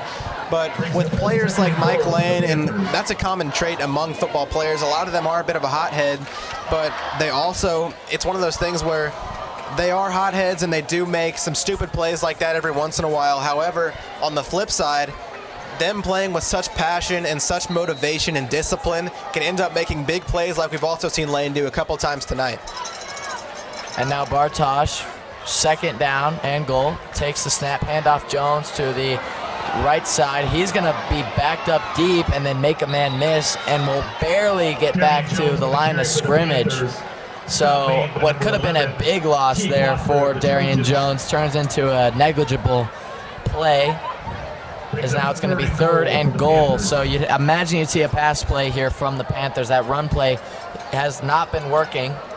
And a little indicator here for the Panthers on a play call. They'll bring in number 86. That's Michael Cook, and he's more of the pass-catching tight end. Whereas in the rest of the tight end room, you have 87, Marcus Parker, who's way more of the blocking guy. And he's much bigger than Michael Cook. So we'll see if Cook has any impact on this play, as Bartosh will look to throw and gets hit and loses the ball in the backfield. It's rolling away. Panthers see who dove on it. Not sure. It was squirting out there for a while. Whistles will blow. I think the Panthers jumped on it. And they did. Fumbles have really been the story of this game so far for the Panthers. If not their powerful run game, it's been almost like it's either they're running the ball down the field with ease or they're fumbling the ball away to the Trojans right there. I believe that was the Panthers' first fumble recovery, maybe 2nd actually. I believe Briggs Bartosh recovered a snap earlier, but either way, that's been a very big mistake that's been made multiple times tonight by the Panthers. Luckily right there they were able to get that ball back, but either way it's a 4th down and long, only goal to go. But do you think Mason Love has the leg to get it here? I think he has the leg. I'm concerned about the Trojans are really good at getting pressure off the edge of the kicking formation. I'm worried if he'll have enough time to get that windup in. Looks like they're going to bring him on, and it's going to be a field goal attempt. He definitely has the leg, and we've seen it on the kickoffs. It's a matter of putting it where he needs it in the short amount of time that he'll have to get it off. But like I said, he's number 3, number 4 in the nation at kicking. So see if he can get this one. It's going to be, looks like a 34-yard attempt from the right hash. Make sure you're watching number 9, Lauren White, on the bottom of your screen for the Trojans. Kick is up, and like I said, blocked. And now the Trojans are going to roll down the right sideline and getting away. A lot of speed there. That's Knoll. And in for the touchdown. Trojans on the blocked field goal attempt will score a touchdown. Like I said, Mason Love couldn't get that one away quick enough. Wait a minute. There is a flag. And Panthers seem to be pointing back. Referees are talking about it. I did say to watch, not to toot my own horn a little bit, but I did say to watch Lauren White off that edge getting pressure, and indeed he did, and he got the blocked field goal. Curious what this call is. Looks like the touchdown's going to stand. It was against the Panthers. It was an illegal block. So the touchdown for the Trojans will stand. Knoll, wait, sorry, who was that? Lauren White blocked the Lauren kick, but White. James Knoll recovered it and took it back for the score. So Knoll with the score, White there with the block, and I was concerned, I said Trojans really good at getting pressure off the edge there, and that's very costly for the Panthers. So, a lot of miscues for the Panthers tonight. 3 bad snaps, a fumble from the Bartosh, and a fumble from Darian Jones, and that's going to put the Panthers in a big deficit going into halftime with 28 seconds left in the second quarter. With an explosive offense like we've seen from both sides tonight, I have zero doubt that the Panthers can and will try to make something happen in this less than 30 seconds they do have before halftime.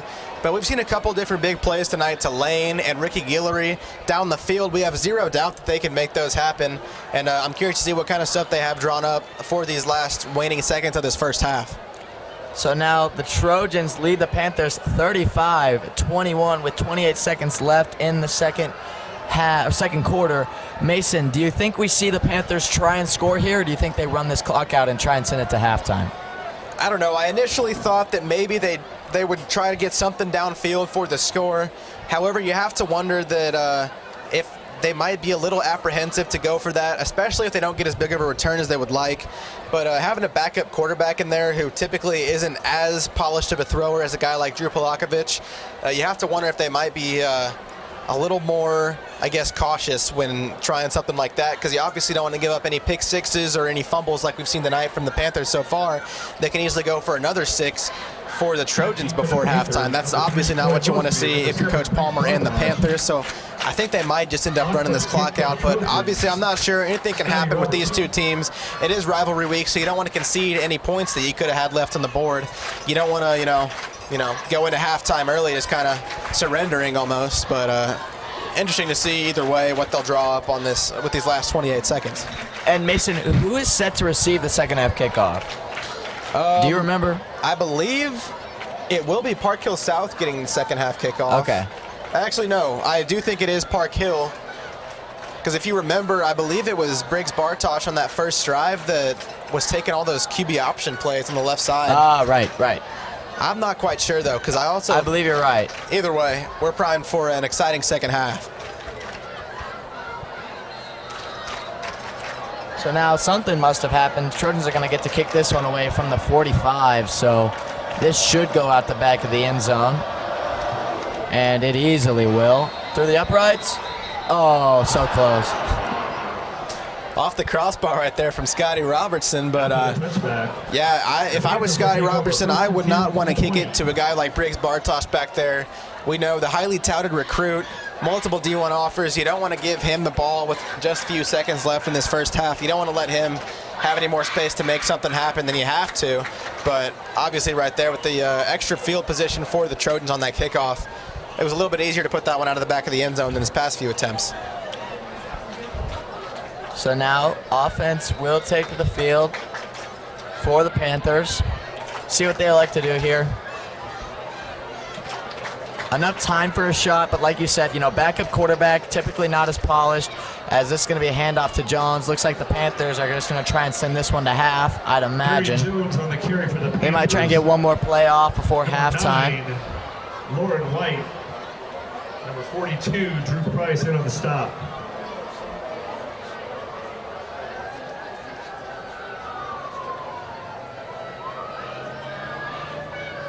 And clock's ticking. Looks like the Panthers are sending this one to halftime. So your halftime score, Trojans lead this one 35, Panthers 21. We'll be right back after this short break. I've been Bodie Eisenminger. Along with Mason Bean, we'll see you right after this short intermission for an exciting second half still to come.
Our 2022 field show. Game on.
The student sections have been absolutely electrified. There's been some trash talk here and there and chanting one back and forth against each other. Park Hill South has had a hard time being able to keep up with the Trojans' great offense, with Kendrick Bell putting up a great performance tonight, being able to run the ball and throwing some amazing passes down the field. But also our offense has also been struggling, not able to convert plays. Although plays that have helped the Panthers score on offense. Now while I did report that Drew Polakovich was going to be playing this game, the coaches have decided on a game time decision of putting in Briggs Bartosh as their quarterback. I'm excited to see what happens next half. Now back to you guys.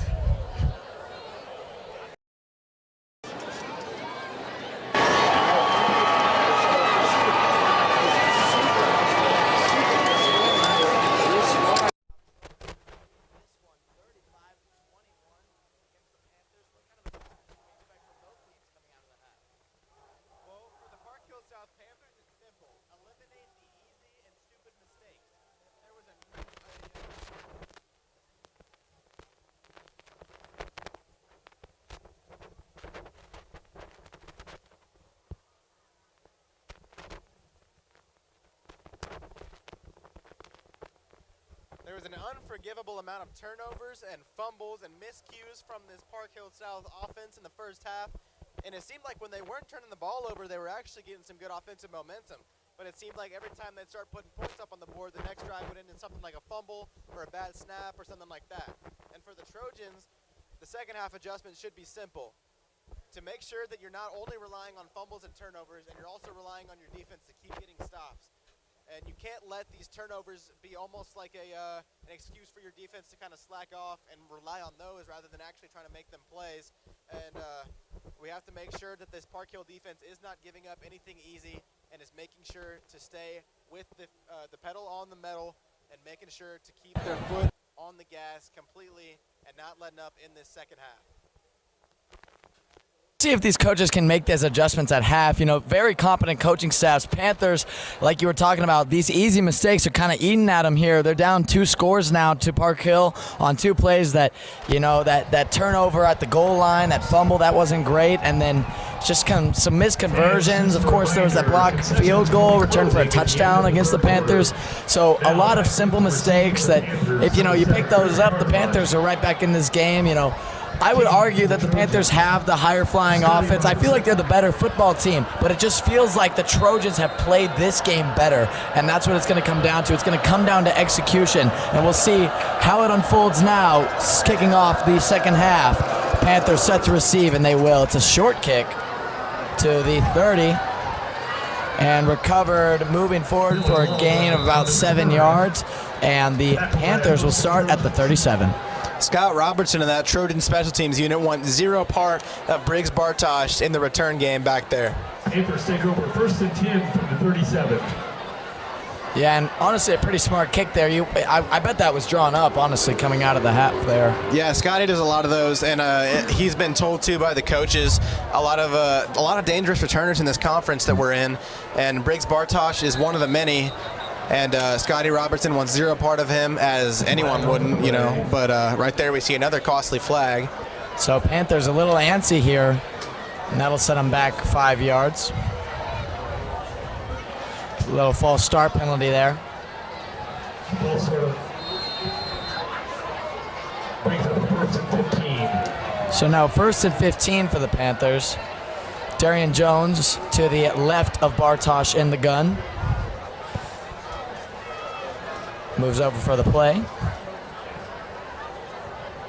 Takes the snap, fakes the handoff, fires to the flat. Low pass. It's going to bounce incomplete to Ricky Guillory.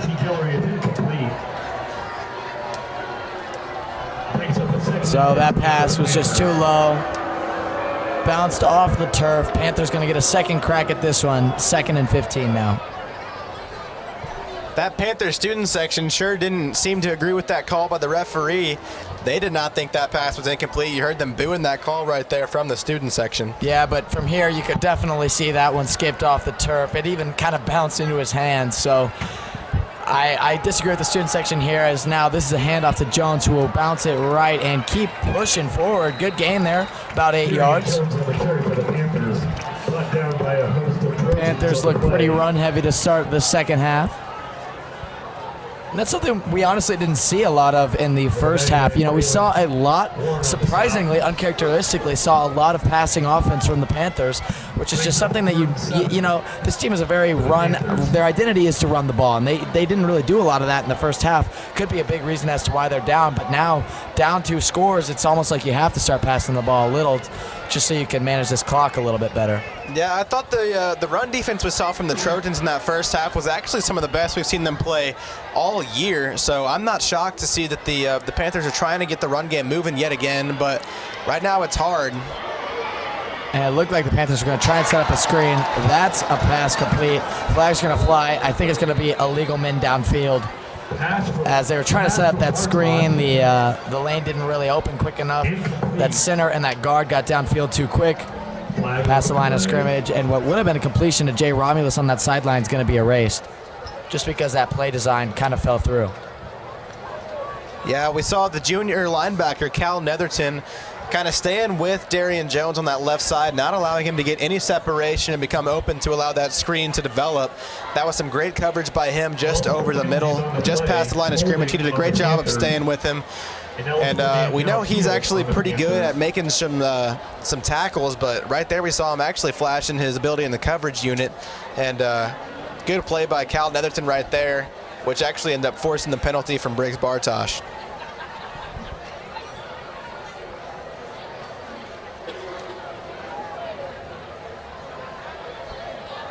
So now still in discussion here, trying to decide if Park Hill wants to accept the penalty. If they do, Panthers will get another crack at third down. If they don't, the Panthers will have to turn it over. Oh, so there was actually 2 flags, so there's going to be a holding and an illegal man downfield. So Trojans will accept the holding. It's going to be a huge loss. And now it's going to be 3rd and 13 for the Panthers. So a little confusion there from the referees, but got it all sorted out. Panthers going to have a long ways to go to get the first down here. As now Trojans only going to send 3. Bartosh has all sorts of time, fires, complete. Jay Romulus to the right side. The slot receiver gets past for the first down. Sneaking by on an in, and Bartosh able to connect with him quickly. A lot of offensive players playing defense right now for the Trojans. That was Gavin Shag right there that just made the tackle. The tight end Dayton Howard's over there. Bryce Lasaka was playing in coverage. James Knoll we've seen a few times defensively tonight. That's interesting. You kind of have to wonder if that's part of a defensive scheme that they've been kind of drawing up.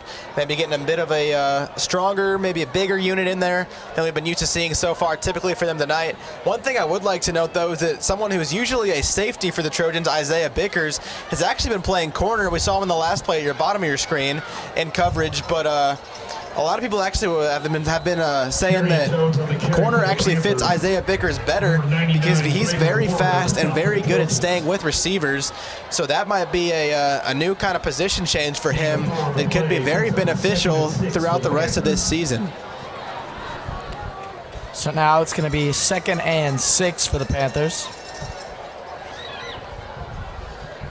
And so far tonight, Bickers has done a pretty good job out there, as Jones will get the handoff again. He's going to find some room to the right. Moving up the sideline and galloping forward within the 20 now goes Darian Jones. So found a huge open field gain down the right sideline and moving within the red zone of the Panthers. This is nothing but good signs so far from this Panther offense after a rough first half, which saw them not only put some points on the board, which was good, but they also had a rough start with those penalties and miscues, fumbles, things like that. It's a great sign to see that they have not lost a step and that they are back in the mix, getting some good yardage, good plays on this first drive of the second half. That's good for them because a touchdown right here makes this just a 7-point lead for the Trojans. That's a whole different ballgame than a 2-score lead. 2nd and 6.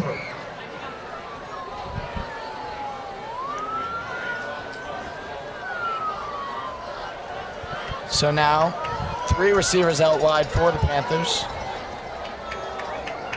Bartosh in the gun. And will take it himself this time to the left side. Breaks a tackle and lunges forward. And like you said earlier in the first half, he was a tough runner. He is not afraid of the contact, and he'll push forward for a nice game there. Panthers going to be set up 3rd and short. Very good at just leading in there with no regard for himself. He goes in there, dips the helmet, dips the shoulder pads, and is not afraid of contact whatsoever. And that's part of the reason why college coaches love him. He is a tough kid. He is able to make contact and run through guys like that. And we've seen that a few different times tonight. We see him with the ball again right here. And Panthers try to set up that QB power run to the left side. It's going to be close. Let's see if they got the first down. I'd imagine down to 2 scores are going to go for it. If they didn't, it'll be 4th down, and they're going to go for it. So it's going to be 4th and probably half a foot. From up here, it looked like he might have just gotten the yardage. Yeah, it's just tough on that left sideline to see from this bird's eye view, but it looks like the Panthers are setting up another QB power. Only half a yard to go. One of these game-defining plays. Snap taking Bartosh up the gut.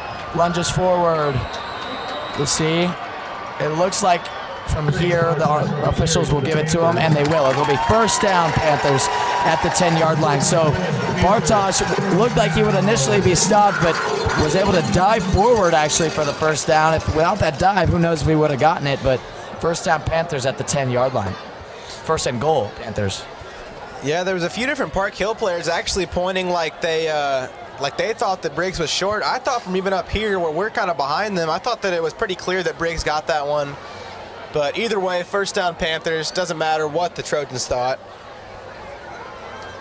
As now this is the handoff. Jones who's going to cut it left, break a tackle, and move forward, and we'll get so close to the end zone, down to the 3-yard line. So shifty, able to get between the tackles there.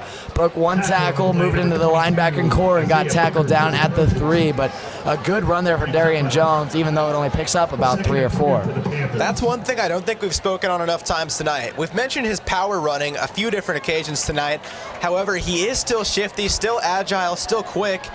We see that right here yet again as he's handed off the ball. And he'll get close, down to the 1. He extended the ball, trying to get across the plane. Got to be careful. Of course, he had that goal line fumble earlier. Normally a pretty turnover-resistant player. Panthers are going to march on to set up another QB power. I kind of want to see Bartosh fake like he's going left and just put this one up the gut. Kind of catch Park Hill off guard here, but I know that'd go against the play rule. That's almost what he did on that 4th down conversion a few plays ago. The Trojans were expecting him to go left, but he went up the middle. And this time he'll dive in for the score. Panthers in for the touchdown. Briggs Bartosh diving on in off the QB power. Panthers are going to claw their way closer in this one. Now down 1 score. Mason Love has to attempt the extra point for the Panthers. Got to be careful. Make sure you're not letting any pressure on this PAT attempt. I know it only is a PAT, but after giving up a blocked field goal, return for 6 at the end of that first half, you don't want to see anything dumb given up here to start out this second half. So now Mason Love on to make this one a 7-point game. And gets that one away, up and perfectly through, right down the middle. And so the score now 28-35. Trojans offense going to get the ball back now, see if they can extend their lead. This has been quite the high-scoring affair, and I don't think either one of us two, at least, are complaining about that. It's been exciting to watch, especially from up here. Watching these pretty balls thrown from these quarterbacks downfield from this bird's-eye view has been just quite a surprise and a blessing, and it's been quite the awesome game to be calling, and I'm happy to be here at Preston Field for this rivalry week game. But I'd have to say that if I was a betting man, I would have easily taken the over in this game. A lot of points scored. And it's going to beg the question going forward. You know, Drew Polakovich, the designated opening day starter for the Panthers, came in. Panthers offense seemed to stall a lot. They didn't look explosive. They didn't look elite like they had been. Now Bartosh, second week starting, 28 points in only the beginning of the 3rd quarter. It'll be interesting to see when Polakovich is fully healthy what the Panthers opt to do. As a fan, I don't know what call I'd make. I mean, Polakovic, as a pure thrower of the ball, is fantastic, but unable to find that confidence to start his young career here as a junior in the program, as this is a Mason Love kick away. So coaching staff's going to have a tough decision, see which quarterback they want to ride with into the playoffs. One thing I am curious about is we've seen a few times tonight that Briggs Bartosh not only can be a running quarterback, but, man, he can throw a pretty ball downfield. You have to wonder, because he does get some college looks as a running back. I wonder if he might ever get tried out as a quarterback for any of these college schools at all. I list him as a weapon. I would just say weapon under his player utility description. guy, athlete, weapon. You know, he can be all of the above for Coach Palmer and this Panther coaching staff. It's actually a homecoming court candidate too, Mason, so just throw that one in there. Yeah, he's quite the popular big cat on campus from what I hear. False start, Trojans, after the penalty, 1st and 15 from the 15. One thing I haven't said at all tonight, but is a bit of a underrated position for the Panthers is Mason Love. We talked about him a bit earlier, but one thing I would say for him that he's underrated with is his ability to boot it through the back of the end zone on kickoffs, especially with the Trojans. James Knoll and Bryce Lasaka are both back there to return every kickoff, and Bryce Lasaka actually has multiple return touchdowns this year. So good job by Mason Love not giving him any chances to return any kicks. So now pressure coming for Bell. He's going to throw that one away. Was scrambling for his life. Jamarian Kane coming to get him in the backfield, but was able to get away there and throw that one out of bounds, close to intentional grounding territory, but was able to get out of that tackle box. So you have to think that Kendrick Bell coming away from that play is almost saying to himself, phew, like that could have been that could have been a lot worse. He threw that ball straight up in the air while being spun. That could have easily been picked off, taken for 6. He could have easily been strip sacked, tackled for a safety. He was nearly at that goal line. Good job by him, I guess, getting that ball away. But, man, you got to be sure you're being careful with that ball. And now Bell drops back to pass. Will fire. This one's going deep. He's looking for Fillion. And complete to Max Fillion. Deep down the field. He got wrapped up, though, landed on his head. He is still on the ground. He caught that ball, did looked like a somersault with that defender. They got tangled up a little bit. I don't believe it was intentional or any, bad, dirty contact. I think it was just they were kind of both jockeying for that 50-50 ball and kind of got tangled up, and Fillion came down hard right there. Yeah, he got rolled up, and those helmets can be a little heavy, so when they're dragging against the ground against your head, that can hurt, and you got to hope it's nothing too severe. I mean, great player, like you said, committed to Northwest Missouri State. You hate to see any injuries, even in a rivalry game like this. You hate to see any injuries for both teams. But, nonetheless, great catch by Fillion. It sucks to see that he is down like this, but either way. Speaking of injury, Park Hill South has a player on their bench. Not sure who it is, but he has a lot of medical attention around him right now. It might be Bartosh down here on the bench. Oh, yeah, I see what you're talking about. Bartosh is on the bench over here, so it wouldn't be him. But either way, I believe it looks like... It looks like an offensive lineman. I see the 7, but there's definitely more to the number now that I'm looking at it. This could be a number of things for Fillion, though, being down. Yeah, you hate to see that. It could be maybe even just a cramp. Could be a concussion coming down hard like we saw. Could be, it's something that's not said often, but those pads that football players wear, they're meant to protect you, but those don't always feel good. Sometimes they can kind of dig into you somewhere, They're not always they do protect you, but not always the most comfortable things or safe things, like I would say. But have you had football pads on before, Mason? I have, and I can tell you that sometimes you come down funny where the pad just kind of goes into your rib cage somewhere, into your chest somewhere, and it doesn't always feel good, but I'll trust you. Either way, Maximo Fillion right there, great catch to set up a 1st and 10 for Park Hill. So now handoff to Knoll, who will be wrapped up quickly in the backfield. Kiros Martin, the defensive end, will get in there and blow up that run attempt. So loss of about 3 yards for Knoll. Great job by Martin. putting that offensive lineman to the side and getting back there. I believe that might be his second tackle for a loss on James Knoll tonight. If maybe it wasn't him, it is at least the Panthers' second or third different tackle for a loss on James Knoll tonight. He came right through that offensive line and swallowed him up with zero time to get anything moving there on that draw play.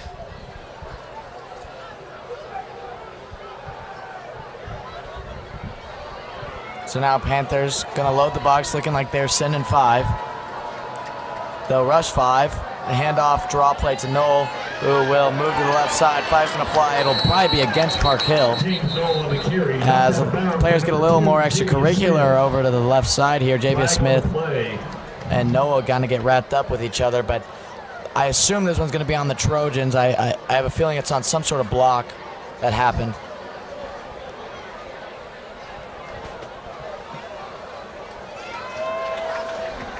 If you're the Trojans after a big play, a couple down to go by Max Fillion, the last thing you want to see is some costly penalties backing you up more than you need to be.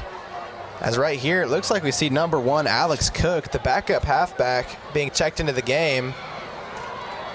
I don't know if I've seen James Knoll out there the last couple of plays. He might have, hopefully no injuries or anything like that. Yeah, he was out there last play. I see him now. Yeah. Sorry about that. But I was wondering why they brought Cook in. Typically, he's just used as the reserve backup halfback. That's why I was kind of...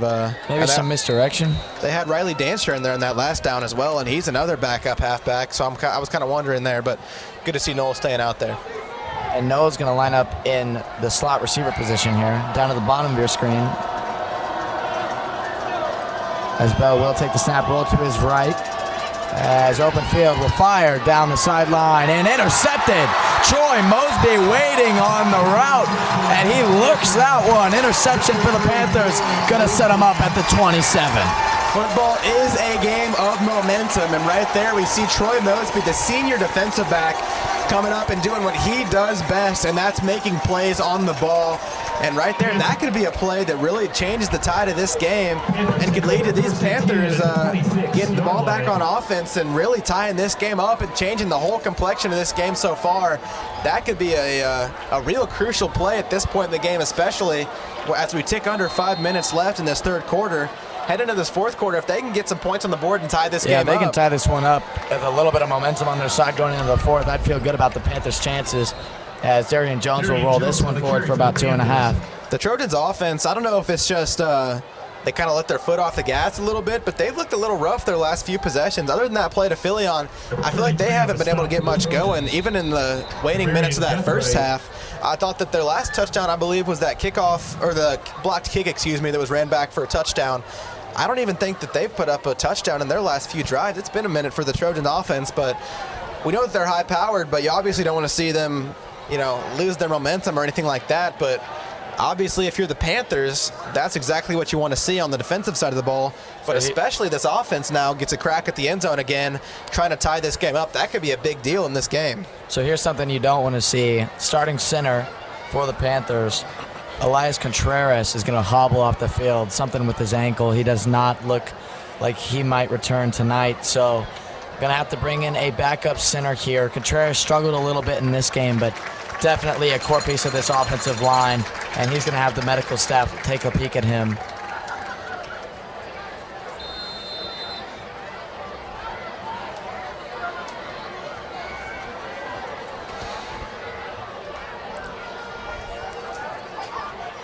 Yeah, again, talking about Contreras' injury right there, and we saw one with Fillion a couple plays ago. Even though it is rivalry week, you never want to see anything like that. And now Bartosh will look to throw that one down the field, looking for Mike Lane, but pressure was coming. Coaches are a little upset running a pass interference call, but the problem with that is you can't get a pass interference call if the ball is uncatchable. That ball was definitely going to sail, so a good no call there from the refs. Yeah, I know it is easy as a fan sometimes to almost be almost kind of act happy about an injury to the opposing team. But again, I want to make sure that nobody's kind of rooting for injuries or anything like that. These players work so hard all season, all off season to prepare for this, and especially a rivalry game like this. I know it is heated, and an injury to a crucial player like Contreras could be crucial for the Trojans, but you still never want to see anything of that manner. So now timeout taken for Park Hill South. as Contreras is still getting worked on the sideline. In the third quarter, the concession stands will be closing.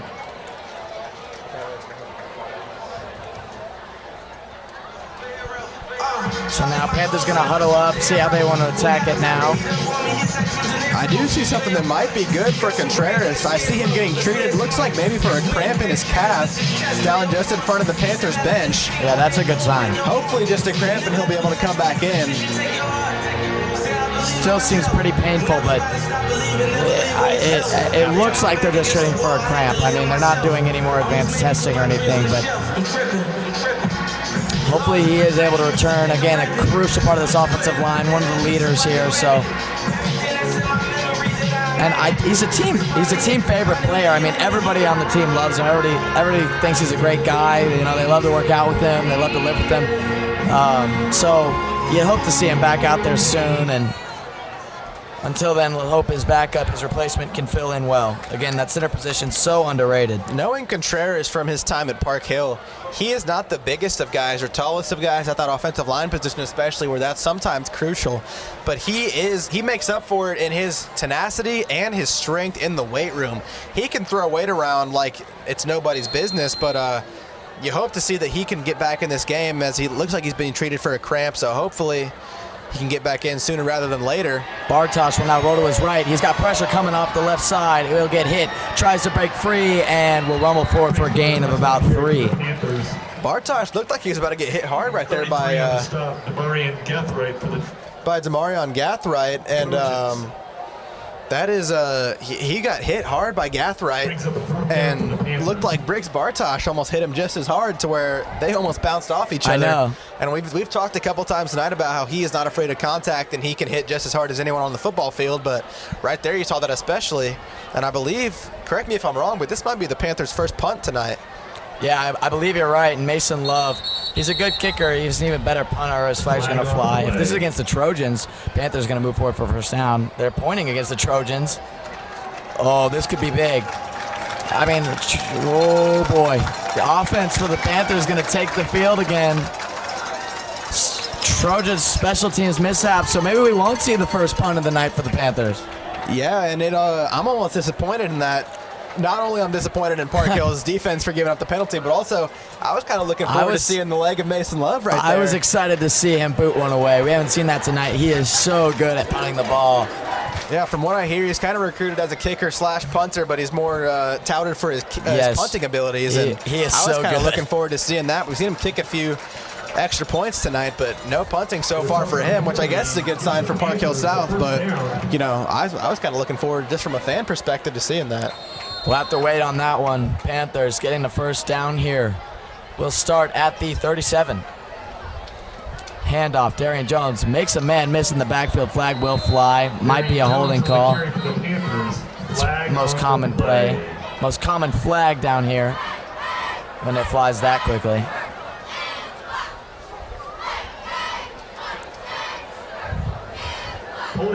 And it is holding. Panthers will be backed up for a loss of 15.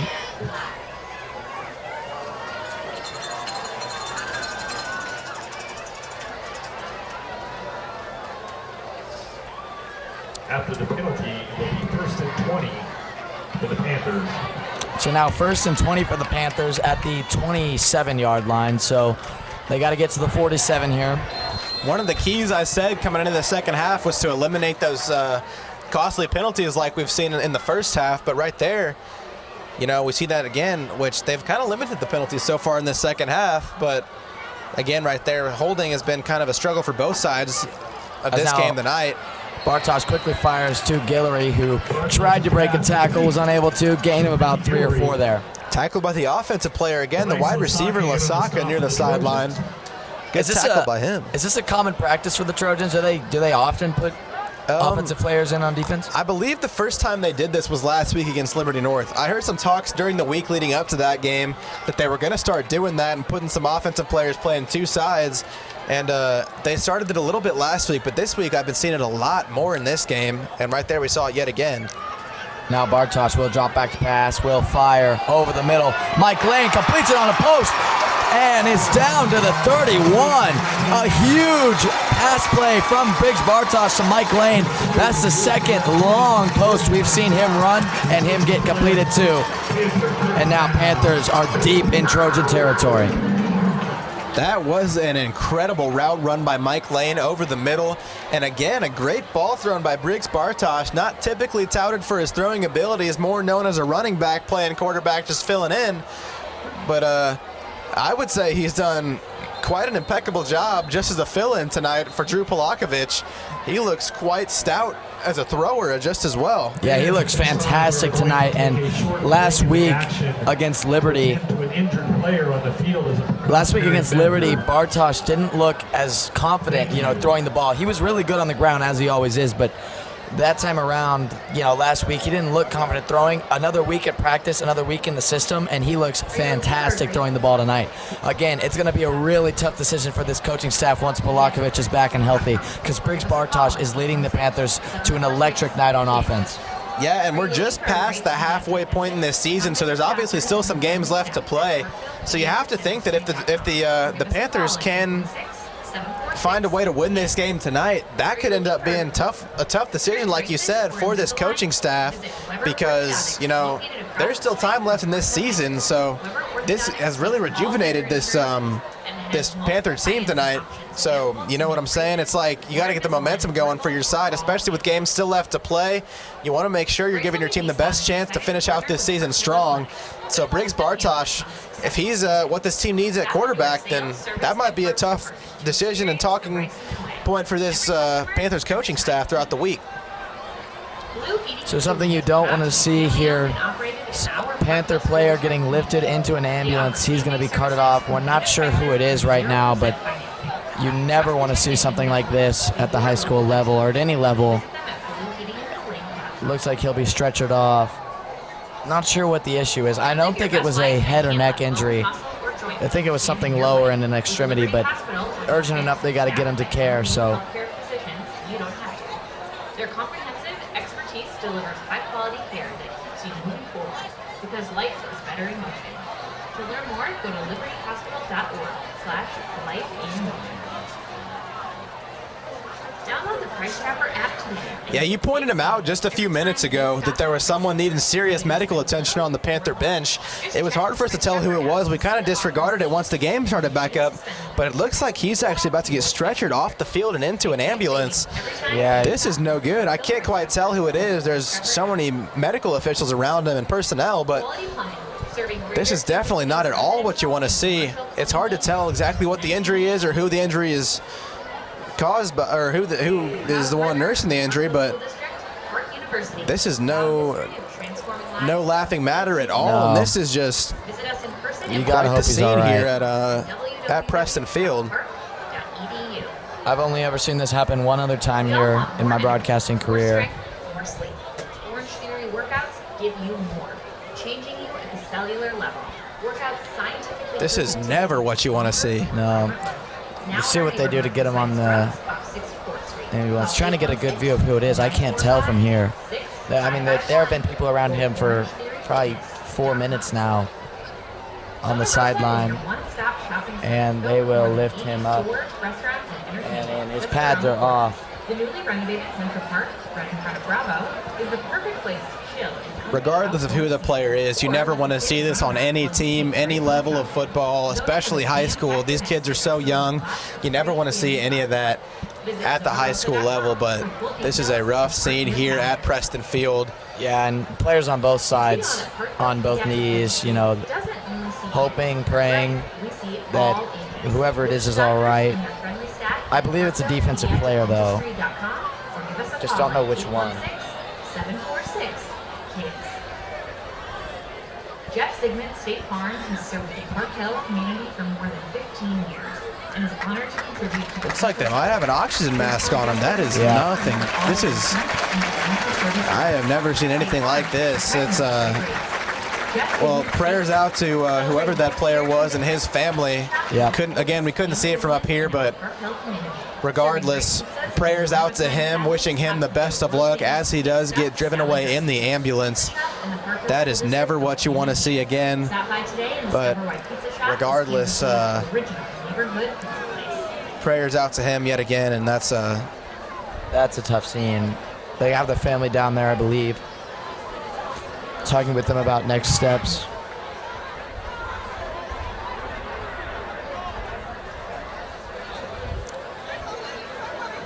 Whole meaning of this game changed now. Panthers now playing for him.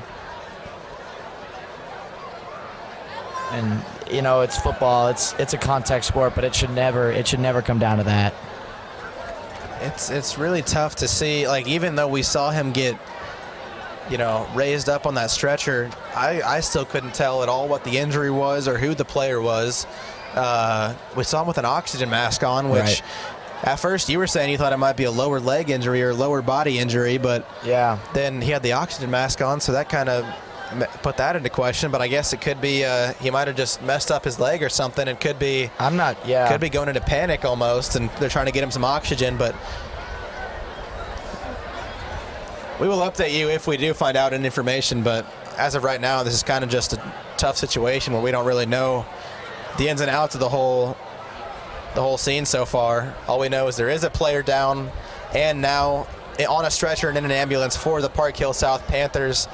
He was taken off with an oxygen mask on, and I don't think anybody on either side of this rivalry wants to see anything like that for either school. So play's going to resume. Ambulance hasn't left yet, which is weird, but this is a handoff, or sorry, a power draw for Bartosh to the right side. Yeah, weird to me. The ambulance is still here, so. And they turned the blue and red lights off on the ambulance, and you have to wonder. That's interesting, but we see some personnel and officials. Yeah. It looks like kind of. It feels weird that the ambulance hasn't left to me. Yeah, I agree. I couldn't agree more with that, but people conversating still to the side of the ambulance. I have to wonder what's going on. Bartosh now will drop back to pass, fire a post. This one's high for Dunaway, and he'll walk into the end zone. Touchdown, Panthers. Well, that'll raise the spirits a little bit. Panthers will try and knock this one up there, an extra point away. A good score there from Kyle Dunaway.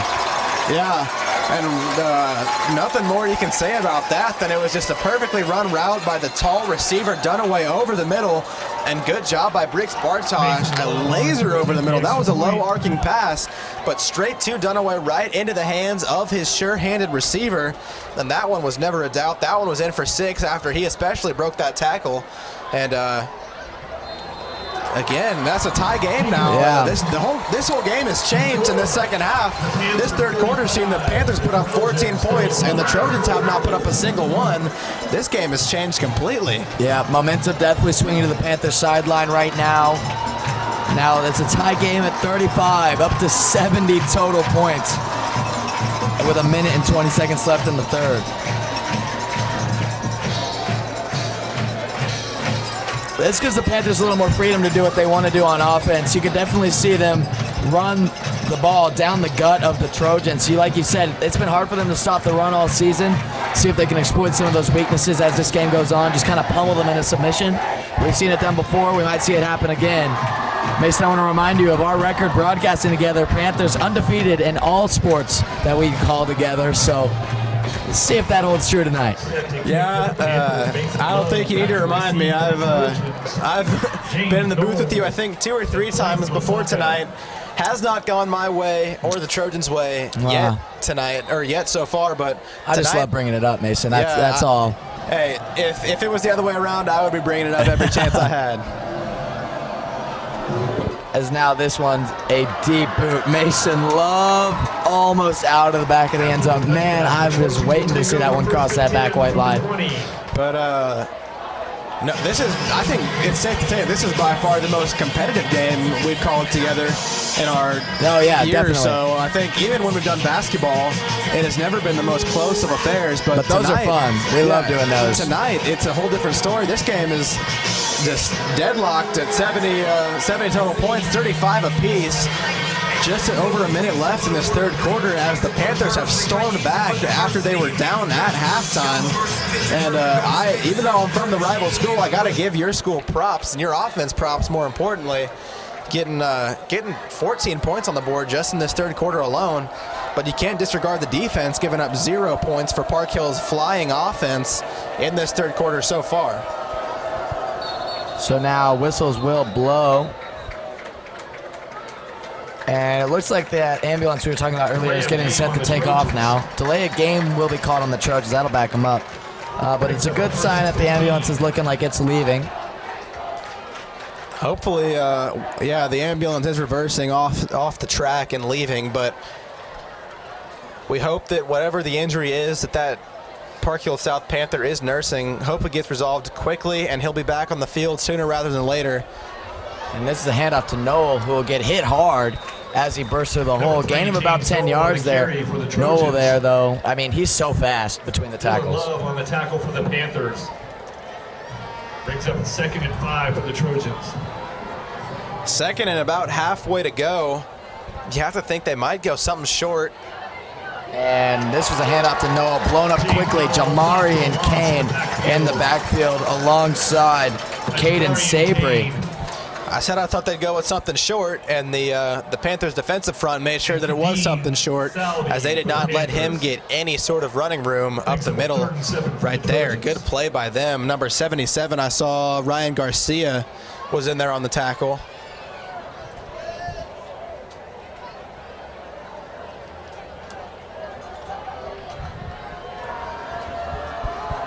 So now 3rd and 8 for the Trojans. Bell motions 2 men to his left side. Trojans sitting at the 20. Bell will roll to his left, look to throw, and will scramble forward. It's going to be close, and he'll get forward for a gain of about 4. It's not going to be enough. It'll be 4th and 2 in Trojan territory, as we will most likely tick to the 4th quarter. 5 seconds left in the third here. Again, I'd like to note just an update on that medical situation. The ambulance is back out on Berry Road.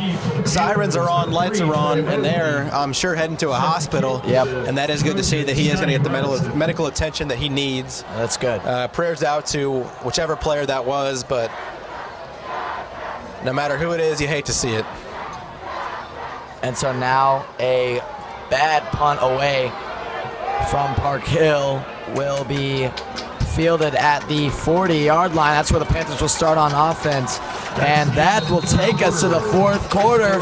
All knotted up at 35. Panthers outscoring the Trojans 14-0 in the second half so far.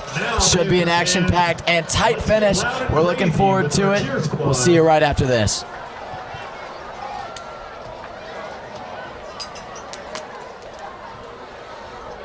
This third quarter break is brought to you by Universal Construction. The Universal Construction Company has been proud to partner with the Park Hill School District in their efforts to create new and improved facilities for learning, athletics, and the performing arts since 2006. Universal Construction, building a better community.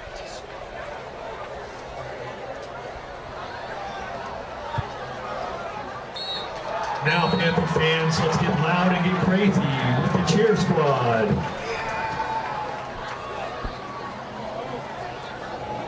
All right, return to action here. 4th quarter. Game knotted up at 35 all. Panthers with the ball at the 40. Mason, how do you see this one playing out? You know, no matter how this one ends or how it goes in this 4th quarter, you can't ask for much better of a scenario than this. 2 bitter rival schools in the same district after Park Hill South blew out the Trojans in the 2nd round of last year's playoffs. Now they're meeting up again this season for the first time in the regular season, and it has been nothing more you could ask for than what we've gotten so far tonight.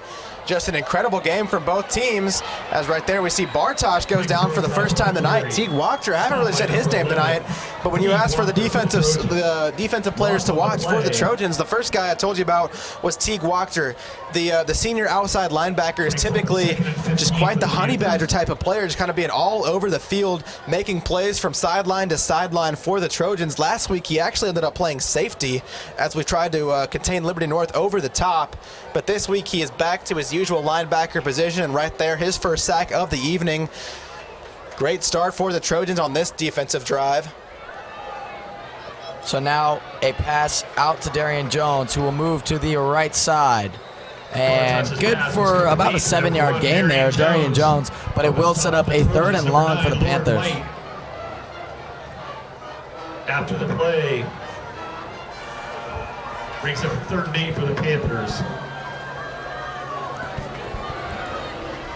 So now, 3rd and 8 for the Panthers. Bartosh with Darian Jones in the backfield. Looks like the Panthers going to align 3 receivers to the bottom of your screen here. Mike Lane in the slot, Jay Romulus outside of him, and then Dunaway on the boundary. I hope I'm not getting too ambitious by saying this is one of the most important plays of the game so far tonight. As now Bartosh will throw sideline. There's 2 receivers in the area. Batted down and should be incomplete. And it will be. So Bartosh couldn't find his man, took kind of the deep shot downfield. There was 2 receivers in the area. There was Jay Romulus and Kyle Dunaway, but the big-bodied Kyle Dunaway wasn't able to go up and get that one, so it's going to be 4th and 8. Panthers are going to march on the punt team. Looked like Luis Perez nearly had the pick right there, it was but close. I guess it did end up hitting the turf.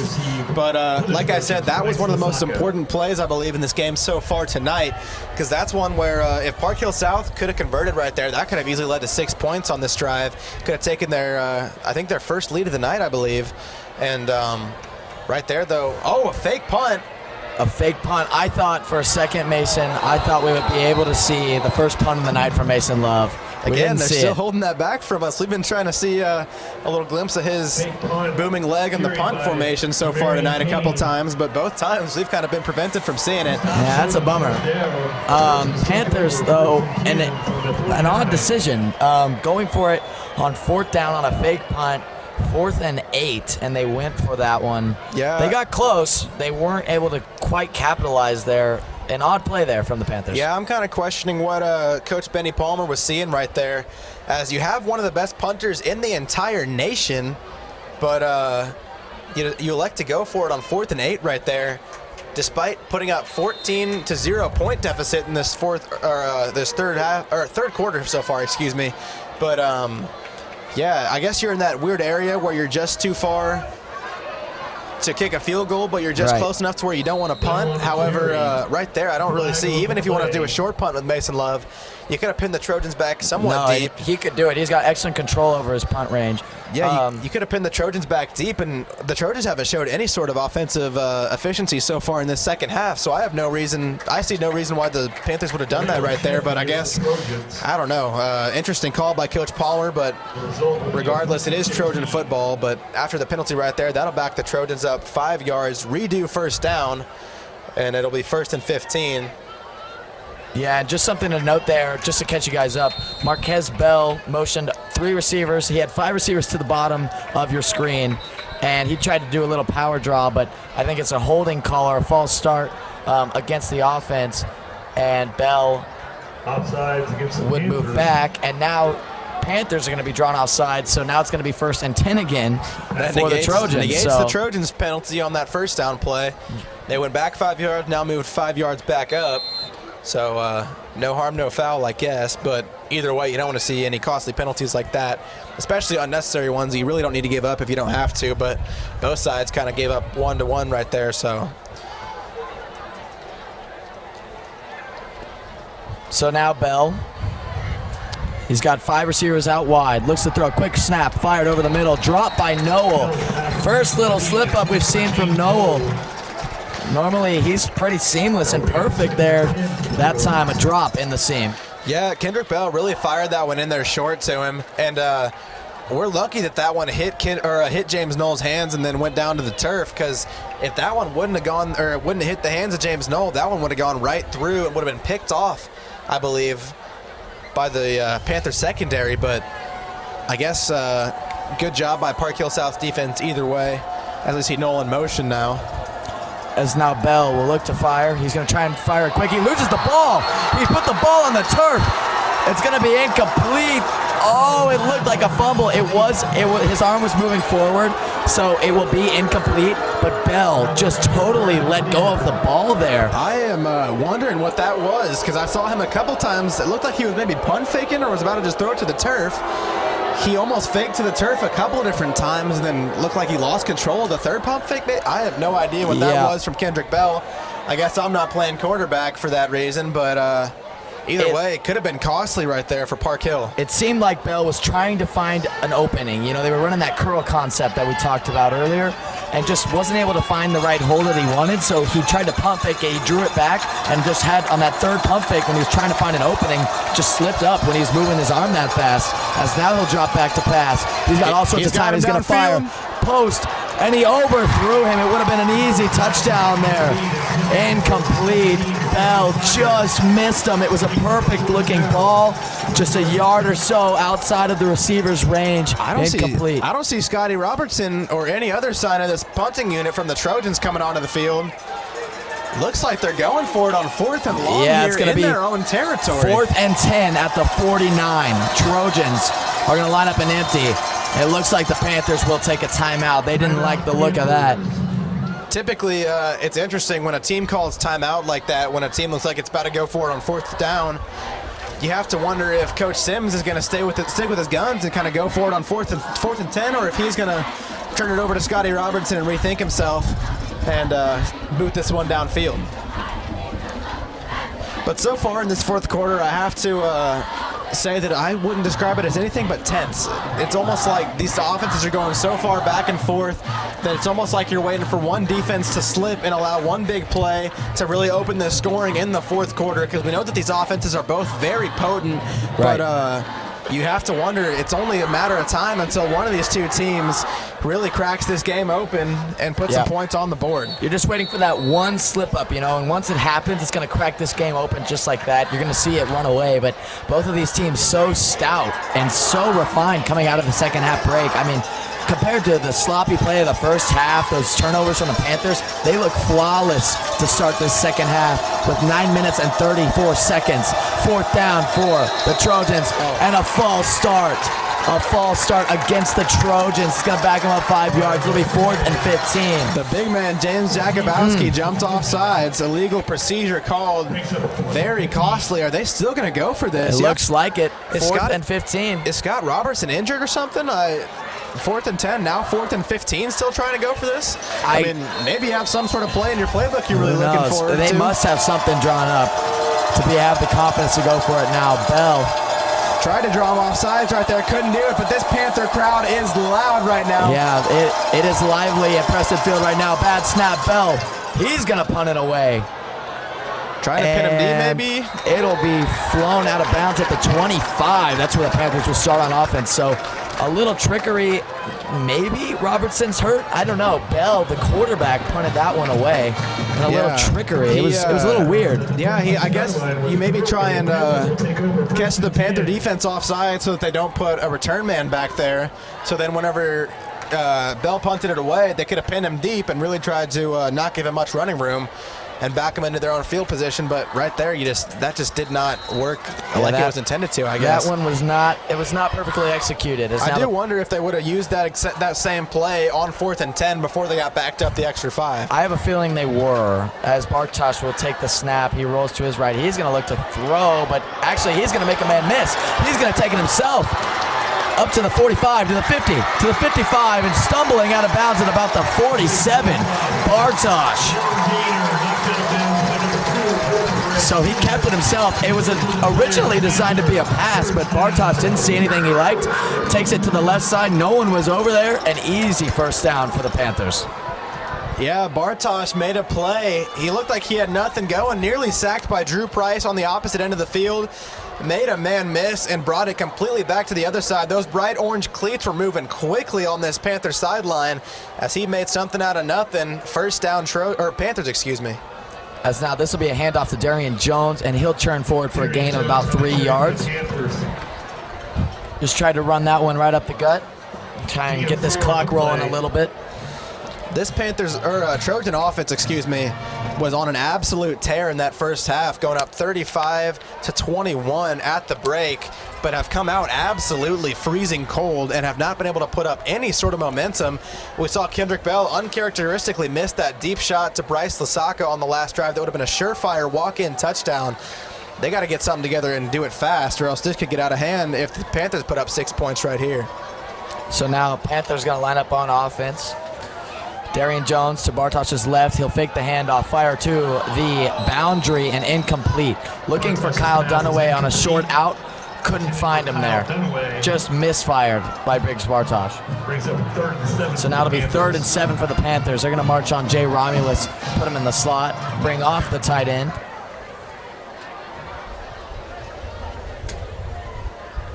So you imagine we're going to see a pass here with the receivers out wide. I mean, they have their top 4 receiving options going out right now. See what Bartosh elects to do. It's 3rd and 7 from the 40. He'll take the snap. It will be a pass. He's going to fire down the field looking and nearly intercepted by the Trojans at the 10-yard line. He was looking for Kyle Dunaway, just missed him. Kyle wasn't going to be open there. They had 2 safeties back there rolling coverage, but incomplete, looking for the big receiver down the field. And now the Panthers are going to bring on the punt team. So Mason Love's going to try and pin this one deep. I wonder if we'll see some misdirection. I imagine we don't. Hopefully not another fake. I'm kind of looking forward to seeing this coveted leg of Mason Love, but right there we saw Briggs Bartosh trying to get his coaches to let him stay out there and go for it on fourth down in this kind of weird zone where, like I said earlier, you're too close to really kick a field goal, but not far away enough to where you should punt. But Mason Love with the accuracy right there. And Mason Love gets it down to the 11-yard line. Actually, the 16-yard line. So tried to put it, tried to get it perfect, just didn't put enough on it. But again, Trojans still backed up. Inside, just near the 15-yard line, that still was never frowned upon at all. He definitely, I think, was trying to play it a little cautious and not allow that ball to go deep into the end zone. Right. One of very few stops we've seen in this game so far tonight from Park Hill. So that's big, but we almost saw an interception right there from Gavin Shagg. He dropped that, which is weird to see an offensive player playing defense but still dropping an interception because, he's known for his hands on the offensive side of the ball but could not come up with the interception right there. So now Noel to his left, Knoll will give it to Knoll, who will push forward for no gain there, wrapped up quickly by the Panthers defensive front. No gain on the play. And a good play there from the Panthers defensive line. Normally super stout, and tonight, no different. They look elite out there. Headlined by Jamarian Kane's big night, though. He has been the big X factor on the defensive side of the ball for the Panthers. Defensive, their secondary looks good, but you got to put it up to the pressure that they're putting on Bell. And the way they're able to contain the excellent running quarterback. Now the Panthers looking like they're going to send 5. They'll drop it back and only send 4. As now Bell will fire down the sideline looking for Fillion and misfires. Coverage there by Marcel Milner. Fillion down the right sideline, but again, Bell missing deep, about a yard or two too long for his man, unable to get that completion down the sideline. Yeah, this is a big offensive possession for the Trojans, especially this play, 3rd and 9. We saw James Knoll kind of tearing it up in the first couple drives of this first quarter, but now it seems like he's come out kind of cold, not being able to get much moving against this South's defensive front. But either way, this has got to be a drive where you start to see some momentum for Park Hill, or this could be a troublesome situation for them because they're back deep in their own territory. You don't want to give it back to South in good field position. So 3rd and 9 for the Trojans. They're going to take the snap. Pressure coming quickly. It's going to be a screen and blown up and intercepted. Dropped on the field. Flags are going to fly everywhere. A lot of confusion. Hard hit put on Knoll. He's going to get up and walk off the field. Thank goodness he got hit hard by the Panthers. They were trying to set up a screen. There's going to be flags that fly for that contact. Not sure what the penalty will be for officially. Yeah, James Knoll got hit hard. He caught the ball.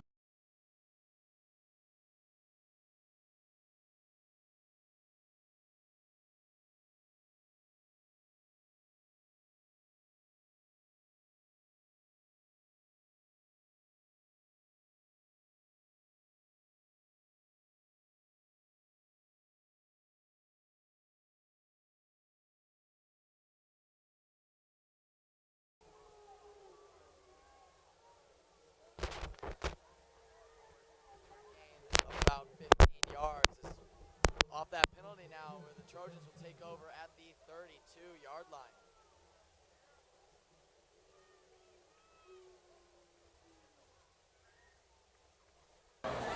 Okay, you got him.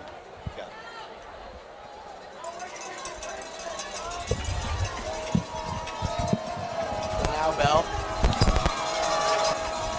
in the backfield handoff and wrapped up quickly by the Panthers defensive line. Again, I think that was Jamarian Kane in there for the tackle. Actually, Kiros Martin got that one. As now the clock will tick under 7 minutes. You saw the Trojans missing James Knoll right there on that run play. James Knoll usually good for at least a couple yards. We saw the backup Alex Cook giving the handoff right there. Not much given for him. So now Bell will take the snap, and he's got all sorts of time. He's going to scramble up the middle and hit from behind. Gain of only about 4 yards. It'll be 3rd and 6. Guess who? Yet again, Jamarian Kane coming up from behind and making sure Kendrick Bell was taken down and didn't get any more yards than they needed to give up. But good job right there by Kendrick Bell, creating something out of nothing. But Jamarian Kane, yet again, we've heard his name all night tonight, creating another tackle right there. Yeah, he has been all over the field. Jamarian Kane on the defensive side of the ball, so good. And now it's going to be 3rd and 6. A big play for the Panthers. Trojans deep in their territory. You'd think they'd punt this one away, but with 6 minutes left, you never know. They've been very aggressive. As now, snap taken, fires over the middle, and intercepted again. Panthers are going to get a pick. Whistles will blow. Panther football. It's Panther football off the interception. Wow. And that's a momentum swinger. I mean, the Trojans maybe had a chance to go for it on 4th down. Instead, interception thrown by Kendrick Bell. Panthers are going to start at the 45-yard line, 1st and 10. I believe it was number 26, Dylan Love, that intercepted that pass. And Kendrick Bell tried to put it in the hands of the big tight end, Dayton Howard, but it was just out of his reach, a little too high, and we saw Dylan Love in the secondary waiting for that one, and it came right to him in the breadbasket. So now Bartosh out there to redeem himself. 4th quarter's been a little stale for both offenses here. Handoff, Darian Jones up to the 2nd level and pushing forward for a gain of 8. This could be where you see one of these two teams. Right now it's looking like Park Hill South pull away, and the Trojans need an answer quick, because that's one of those plays, that interception that we just saw, that can change this momentum and do a complete 180. The Trojans got the defensive stop a couple of possessions ago, and then looked to begin some momentum right there after the penalty, but couldn't come up with anything. Now it's South's job. Another bad snap, though. Yeah, a little miscommunication. Bartosh going to fling this one sideline. The center got a little confused there. Not sure what happened. I'm also not sure if Contreras is back in. Contreras is back in. I can see him. So Contreras just confused there, and that's his 4th bad snap of the night. It could have been costly for the Panthers in excellent field position to start this drive.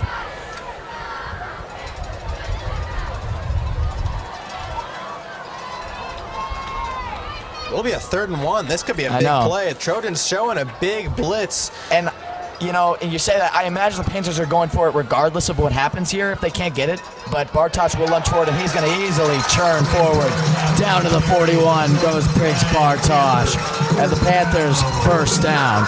Again, brought that heavy package out. They got 3 defensive guys in there playing almost a fullback role, pushing forward for Briggs Bartosh. Something that we haven't seen all season until tonight, which it really caught me off guard when we saw it for the first time, and now it just seems like a staple of this offense. Imagine we see that going forward for the rest of these weeks. Again, we'll see it though. Heavy set. Bartosh churning forward into the 2nd level. Gain of 6 there. Down to the 34 goes Bartosh. He was hit hard by Brock Mann, but again, Briggs Bartosh not afraid of contact, and he's one of those guys that can take contact well. He's one of those guys that can naturally just hit like a freight train, and Brock Mann is kind of the same way. Brock Mann isn't the biggest guy on that Trojan defense, is a little bit on the shorter side. However, he is known from everyone on this Park Hill defense for being able to hit like a truck, and right there we saw it again. Both 2 of the biggest hitters on this field met together. Darian Jones will push forward for a 1st down. Gain of about 6 there, and the Panthers marching again down to the 26.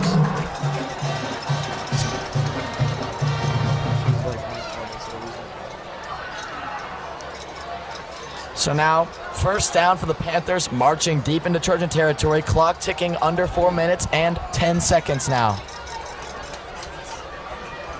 Bartosz looks surprisingly composed for an inexperienced quarterback. In a pressure situation like this, you'd like to think that he might be a little flustered or a little, you know, out of control back there, but he is just completely under control. Exactly the opposite of what you'd think would happen, but he has been just an amazing replacement for Drew Polakovich. And, you know, he is a backup quarterback, but, again, he's playing with some composure that we haven't seen from Polakovich all season, as he's going to try and keep it on that one and wrapped up quickly in the backfield. Parkhill there, and that's for a big loss there. It's about 5 yards there on the loss. It's going to be 3rd and 12 now. Crucial play made right there by Demarion Gathright. He's a guy that we haven't really said his name much tonight, but I have seen him in there on a few different tackles tonight, and right there, no different, as he gets back there for his first sack of the evening. Crucial time point, too. This could be a no better third time. down. No better time to get that sack. So now it's going to be 3rd and long. This clock is ticking just under 3 minutes now. Now into the crucial point of the game. Bartosz going to step up to throw. He's got Has a him. man, and he just misses Jay Romulus. It was going to be an easy touchdown. Oh, on a deep outside post, but wasn't able to find him. Bartosz fired just too far. Romulus burned his man downfield. Briggs Bartosz, we talked about how he's been quite the stable replacement for Drew Polakovich, but right there, you're missing Drew Polakovich's nice touch on the football right there on that fade route to the corner of the end zone. You know, and you mentioned that. I think they were in zone coverage. I think Jay just found a perfect soft spot in the zone and able to get by his defenders. Just a little miscommunication, but now 4th and long for the Panthers. They're going for it. Bartosz drops back to pass again. Pressure coming and sacked. Lauren White right there off the edge. Big sack. Could not have picked a better time, and that gives the Trojans some momentum and fire coming into their offensive possession with just under 3 minutes to go. That's crucial. And Parkhill will now get the ball at the 36. We are coming down to the wire, Mason. This is fantastic. I mean, what better game to be a part of right now? Panthers turn the ball over on downs following 2 back-to-back sacks. And now the Trojans going to start on offense at the 36. Clock ticking under 2 minutes and 52 seconds following the start of this play. No better time to be at Preston Field. These rivalry games are always a blast. Yeah, this one more in particular than the past ones we've done together, though. This one is just a stalemate, close game. As now Bell will have all sorts of time. He's going to fire and complete. Down in the soft spot of the zone, down to the 40-yard line. Will roll Gavin Shagg. Huge play by Kendrick Bell and Gavin Shagg. The textbook throw and catch right there. Good job by Kendrick Bell, not getting flustered, making sure he's nice and composed, throwing that one right and leading Gavin Shagg just a little bit, just enough to where he can bring that one in. That's a good first play to give you some momentum for the rest of this drive. It's fantastic, as now tied up at 35. Trojans at the 40. Quick curl concept. Kendrick Bell almost sacked, fires, flicks it up the sideline, completes to Maximo Fillion, who will roll out of bounds. Down to the 12-yard line go the Trojans deep in red zone. The Trojans are finally looking like they've waken up in this 4th quarter after not scoring a single point in this second half. But if there's one thing that I would say right now is that I'm surprised by how quick the Trojans are trying to move right now. You'd think that they'd be trying to slow it down because let's say they score a touchdown right here. You're giving the ball back to Park Hill South with a lot more time than you'd like to, especially right there as Fillion went out of bounds. That's not what you want to see if you're Park Hill. And right there, that last play, Kendrick Bell just playing some street balls. Now he'll fire this one, quick curl inside for the first down. First down at the 5-yard line. It's 1st and goal for the Trojans. 2 minutes and 14 seconds to go in the game. Clock will continue to roll here. No 2-minute warning like in the NFL, so I mean, we literally have 2 minutes straight of football. Panthers down to 1 timeout, too. This game has been everything we anticipated it to be and more, as this has been just a perfect night of football partnered with a perfect game. And if you're Park Hill, you honestly don't really want to score on this play. They're going to give it to Knoll, who will roll it to the right side.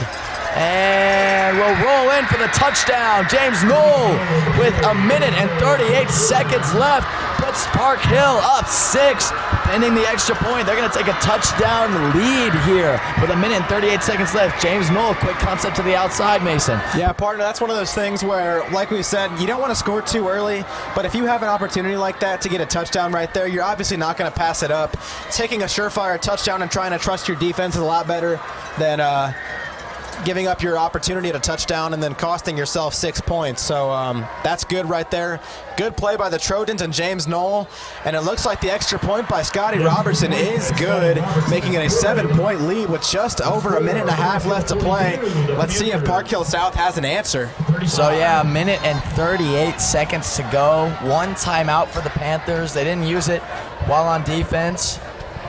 Now down a touchdown. It's all going to come down to Briggs Bartosh and his ability to move the ball quickly down the field, get it to the boundary, get out of bounds, save yourself some clock so you can work it in the red zone. Panthers have struggled there all year, so you're going to need all the time you can get within the 20 to score. I think the key of this last drive for Park Hill South has to be the fact that they are a very, very reliable running team and a very elite team on the ground with Darian Jones and Briggs Bartosh playing under center. But you have to think that in this last drive, with only one timeout left too, you don't want to be running the ball too much and chewing this clock down. And this is going to come down to Briggs Bartosh. Though he is unexperienced under center, you have to think that this is going to come down to his arm and how reliable he can be under pressure, even though this is his first real pressure situation as a quarterback. And so Bartosh, quarterback, back to receive this one. See if he gets a chance. 1:38 left in the biggest crosstown rivalry game I've ever been a part of. This kick from Robertson will be short, fielded by Mosby, who fumbles it out of bounds and will be hit, loses the ball. I believe South will recover it. I thought South jumped on it as well. Either way, not what you want to see on your opening kickoff right there. Mosby got excited when he got that ball, just went in and out of the hands, but it won't matter. Panthers offense will take the field. Still have plenty of time, but you got to work that boundary. Yeah, it seems weird to say, but for two teams that have significantly losing records so far this season, this game has been everything we could have dreamed of, and it feels like it's a big game, even though in the grand scheme of things, these two teams both are not really in contention for first place in the conference right now, but this game has been exciting and more. So now Bartosh will fire this one out to Darian Jones, who will cut it back and will be tackled in bounds. That's big. Got to get to the line of scrimmage now. Clock is ticking.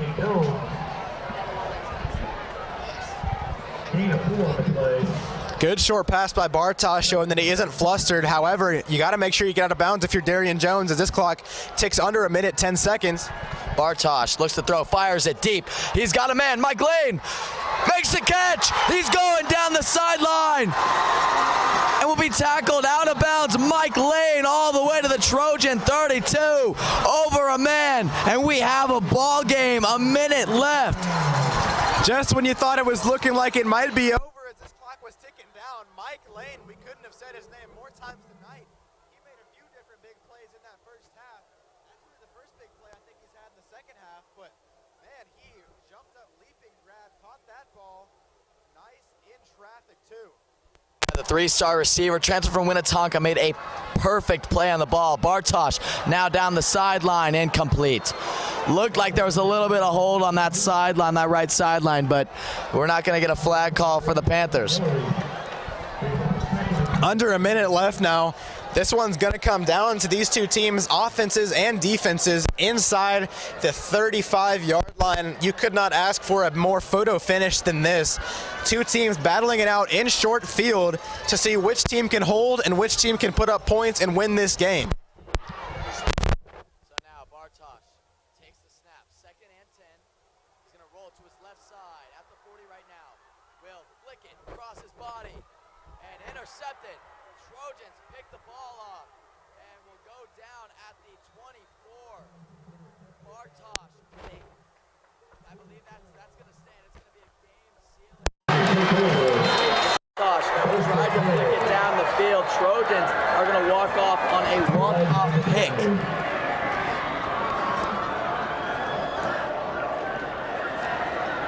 So following that interception from Bartosz, flags, there's flags on the play. Hold on, there's flags on the play. Oh, we're gonna see if it was post the play, and the offense is taking the field again for the Panthers, so some madness. So Bartosz flicks it downfield, gets intercepted at the 15. Then flags fly. Something happened during the play that it was probably a hit that was placed on Bartosz on the near sideline, but you know, now Panthers are going to get the ball back at the 20. Yeah, I saw the junior middle linebacker Cal Netherton hit Briggs Bartosz very hard out of bounds. Briggs hit the turf hard on the sideline. I thought that it was still in bounds. I could have been wrong. It's obviously hard to see from up here. Oh, it does look to be called Trojans ball. We could have been incorrect, but yeah, this is quite the situation. Okay, so a little confusion from the referees. So I believe the snap or the flags happen post-play. So it looks like the Trojans are going to come on in kneeling formation, and they will.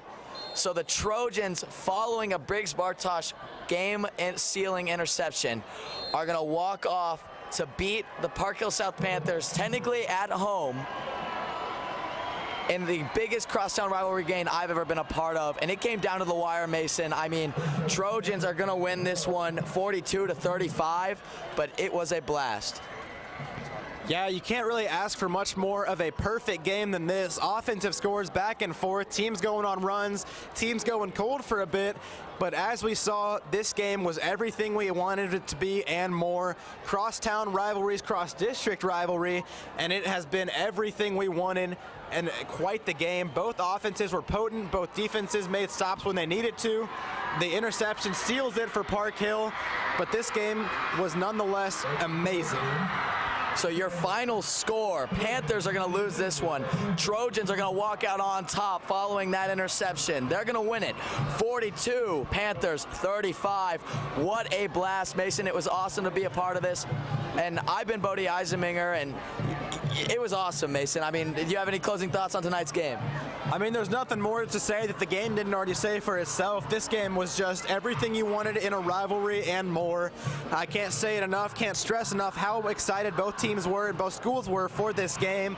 But yeah, it's been everything we wanted and more. Now let's send it down to our sideline reporter, Tana Jones, in just a moment.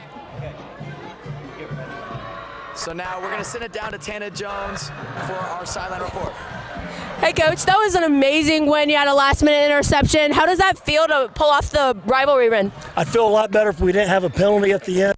You know, that's one thing that, you know, I know the Park Hill South rivalry is heated, but at the same time, we got guys how to win the right way or how to lose the right way, one on that. So very, very happy to get the win, but I think we can handle some of those situations a little bit better. For sure. And Kendrick Bell had an amazing night tonight. How do you think he helped lead his team to this win? Oh, he's a great player. There's no doubt about it. You know, there's a lot of mistakes that were in that win that we need to go back and correct.